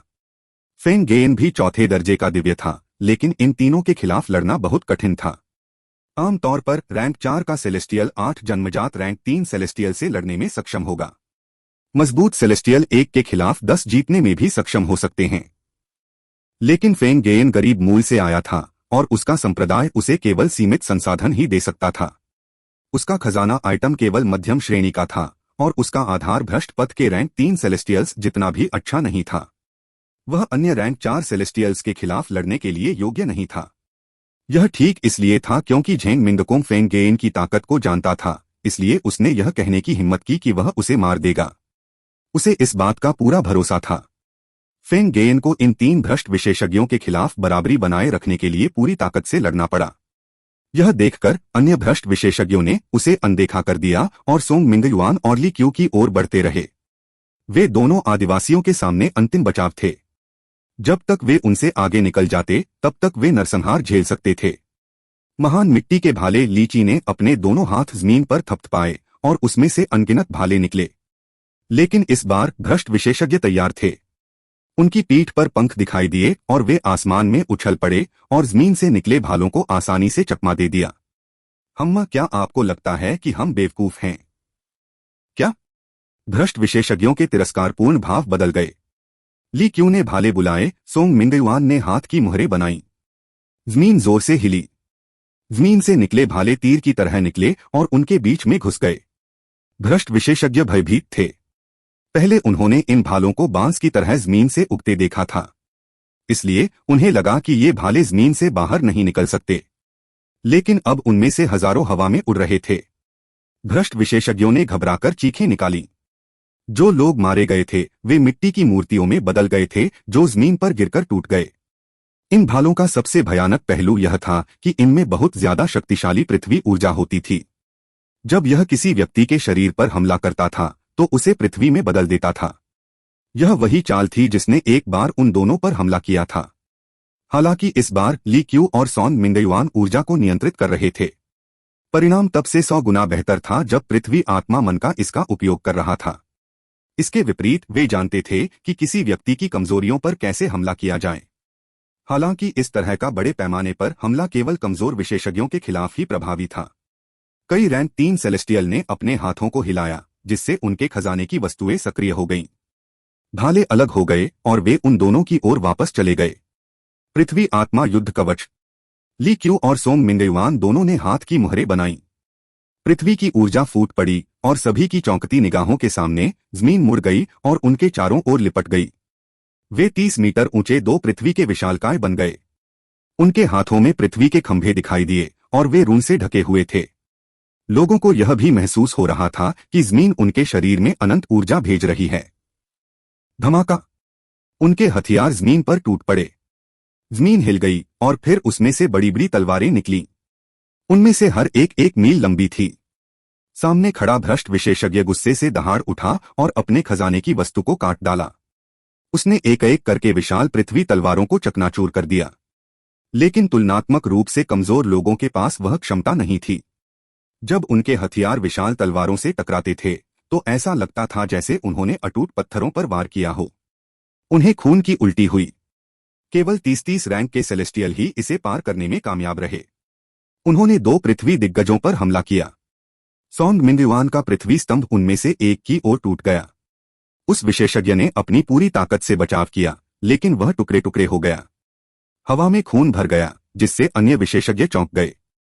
वे नहीं जानते थे कि यह सोंग मिंगयुआन और ली क्यू की सबसे मजबूत अवस्था थी। अब जब उन्होंने पृथ्वी आत्मा युद्ध कवच को बुलाया था, तो वे जमीन के भीतर असीम ऊर्जा को बाहर निकाल रहे थे। यह पृथ्वी विशेषता विशेषज्ञों का सबसे मजबूत बिंदु था। उनकी ऊर्जा व्यावहारिक रूप से असीमित थी। उनसे सीधे मत लड़ो। उनके शरीर बहुत बड़े हैं, इसलिए उनके पास बहुत सारे रास्ते हैं।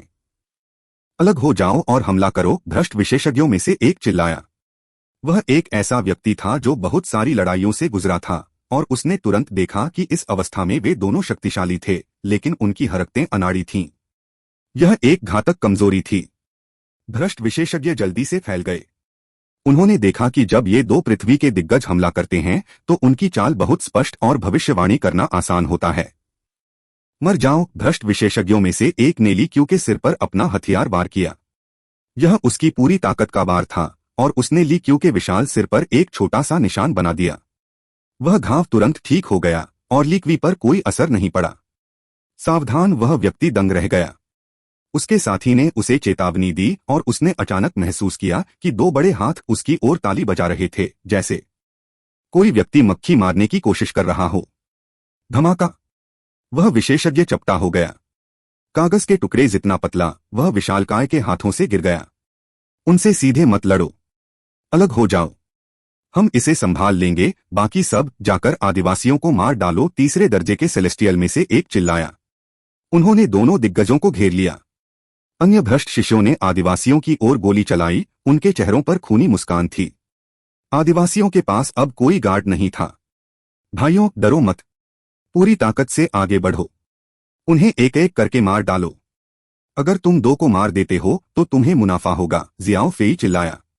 उसने अपना हथियार पकड़ लिया और मौत से लड़ने के लिए तैयार हो गया। काल्पनिक ब्लेड तूफान। एक आवाज गूंजी। यह प्रकृति के संगीत जैसी एक सुंदर ध्वनि थी। आसमान में एक विशाल तूफानी बादल उमड़ आया और फिर तेजी से बढ़ने लगा। आसमान में एक बहुत बड़ा तूफानी बादल दिखाई दिया। यह 1 मील लंबा था और इसमें अनगिनत हवा के ब्लेड शामिल थे। उसमें से एक कान फाड़ देने वाली आवाज आई। तेजी से घूमती हवा की धारें अंतरिक्ष को चीरती हुई भ्रष्ट विशेषज्ञों की ओर बढ़ी। सब कुछ बहुत जल्दी हुआ। बहुत बड़ा तूफान आया और हवा के झोंके हवा में भर गए, जिससे देखते ही देखते 100 मील का क्षेत्र प्रभावित हो गया। भ्रष्ट विशेषज्ञ भयभीत थे। बहुत सारे पवन ब्लेड थे। उन्होंने जल्दबाजी में अवरोध उत्पन्न किया, लेकिन पवन ब्लेड लहरों की तरह आए और सब कुछ निगल गए। वे हर कोण से आए। जिनके पास कमजोर खेती का आधार था, साथ ही वे जिन्होंने दिखावा करने के लिए सोचा था और आगे की ओर बढ़े थे, उनका भयानक अंत हुआ। सैकड़ों भ्रष्ट विशेषज्ञ अपनी जान की बाजी लगाने के बावजूद मारे गए। जो लोग बमुश्किल बच पाए, वे खून से लथपथ थे। ऐसा लग रहा था जैसे उन्हें लाखों ब्लेडों से काट दिया गया हो।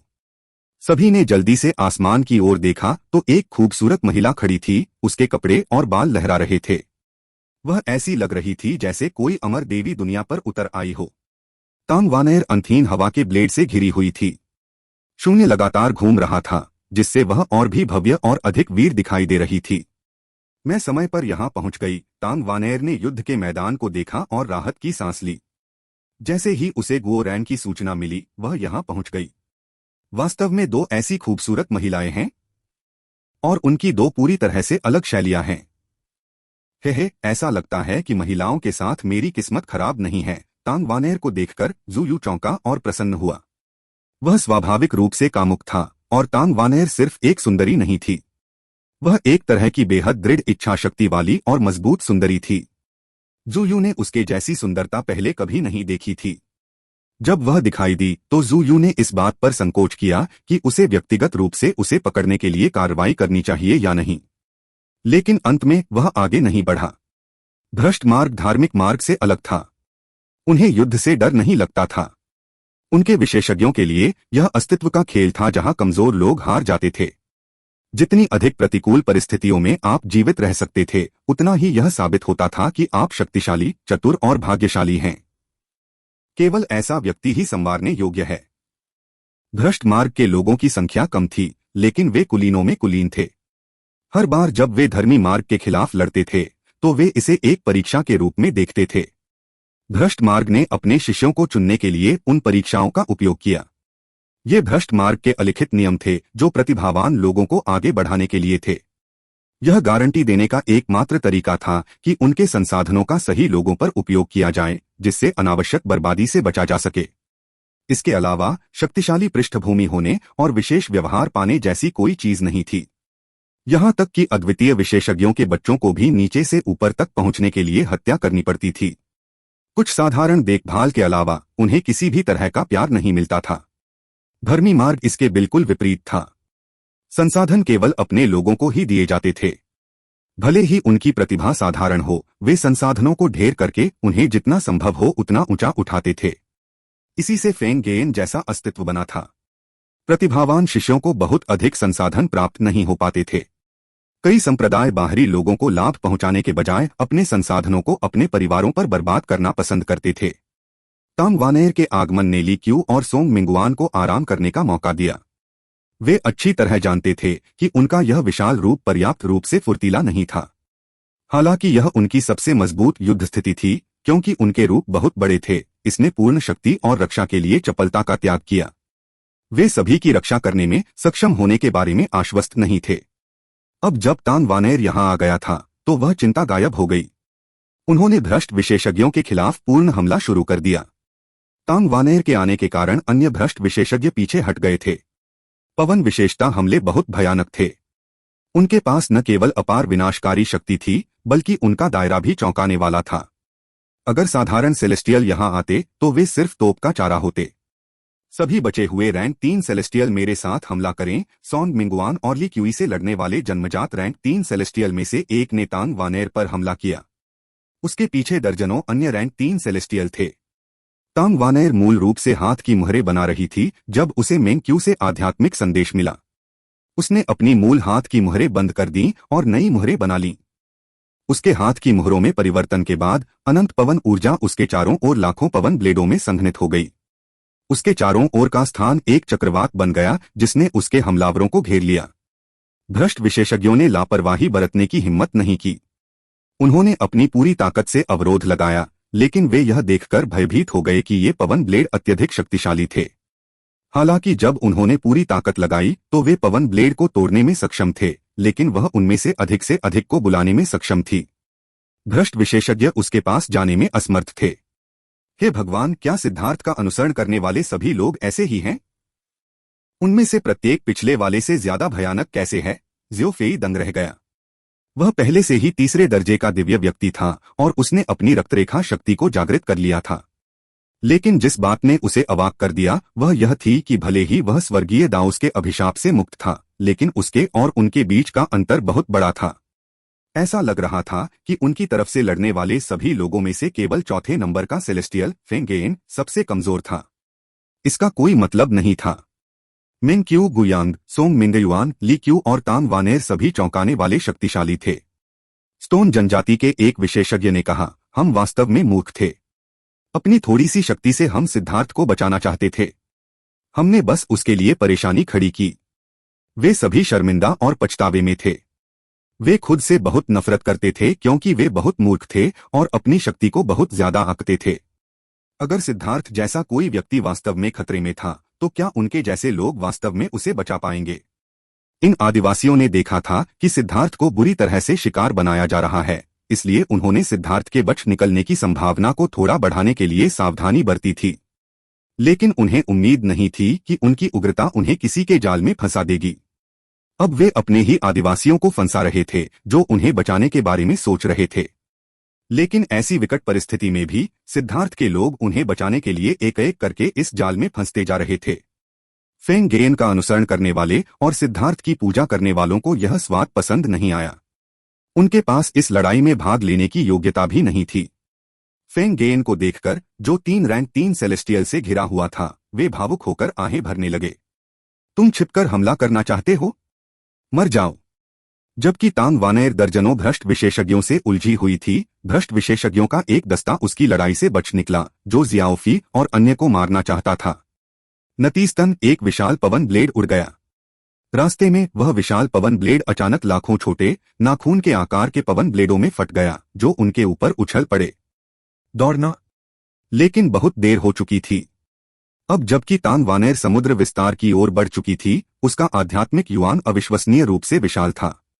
उसने अमरपथ में एक प्राचीन स्क्रॉल प्राप्त किया था जिसमें अत्यंत गहन पवन जादुई कलाएं दर्ज थीं। पवन ऊर्जा पर उसका नियंत्रण एक नए स्तर पर पहुंच गया था। हालांकि अगर हमले बहुत व्यापक रूप से फैल जाते तो उन पर असर पड़ता, लेकिन ये विशेषज्ञ सभी रैंक 2 सेलेस्टियल थे। वे इन भयानक हवा के ब्लेड को रोकने में सक्षम नहीं थे। हवा के झोंकों की लहरें गुजरने के बाद ऐसा लगा जैसे चेरी के फूल हवा में उड़ रहे हों। एक ही गोली में 700 से ज्यादा भ्रष्ट विशेषज्ञ मारे गए थे। उनके खून ने जमीन को लाल कर दिया था, एक खूनी लेकिन खूबसूरत नजारा। हे जू यू, अब तुमने अंततः उस कड़वे फल का स्वाद चखा है जिसे तुमने स्वयं बोया था। तुम्हें यही मिलना चाहिए। पहाड़ के भीतर जी चांगकोंग ने ठंडी मुस्कान दी।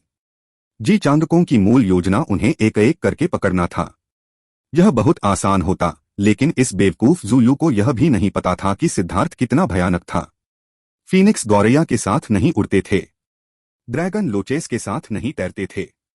हालांकि जी चांगकोंग को उनकी ज्यादातर शक्तियों के बारे में पता नहीं था, लेकिन वह अच्छी तरह से जानता था कि मेंग्क्यू कितनी भयानक थी। एक बार उसने उसकी वजह से बहुत तकलीफ झेली थी। जूयू के लिए मेंग्क्यू को हराने के लिए एक रैंक 3 सेलेस्टियल की इच्छा होना, वह सपना देख रहा होगा। जी चांगकोंग ने जानबूझकर कुछ नहीं कहा था। यह दृश्य लगभग पूरी तरह से उसकी उम्मीदों के अनुरूप था। वह क्रोधित नहीं था, इसके बजाय वह प्रसन्न था।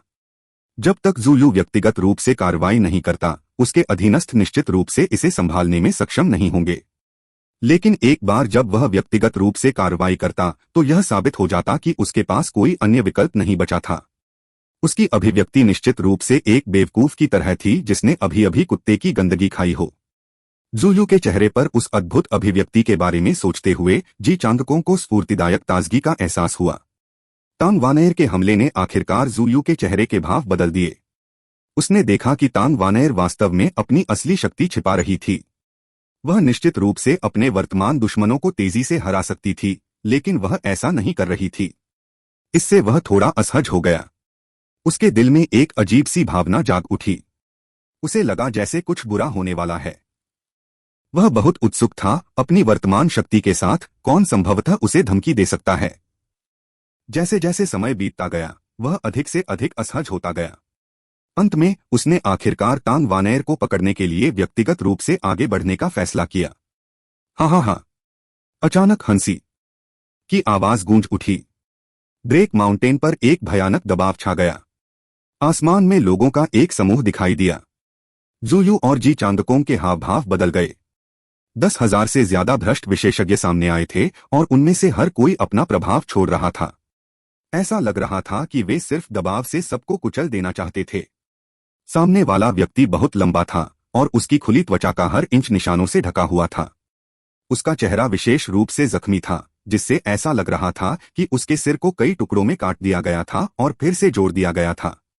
उसकी केवल एक आंख थी जो ऐसी लग रही थी जैसे वह कांस्य से बनी हो। यह एक क्रूर जादुई जानवर की तरह खूनी रोशनी उत्सर्जित करती थी। शूयू, मुझे उम्मीद नहीं थी कि तुम इतने बेकार हो। तुम इन चंद लोगों को भी नहीं संभाल सकते। इसका मतलब है कि अब तुम्हारा कोई उपयोग नहीं है। भ्रष्ट मार्ग का अधिपति मैं हूं, कावुतु, वह जख्मी आदमी हंसा। उसकी आवाज घमंड और दबंगी से भरी थी।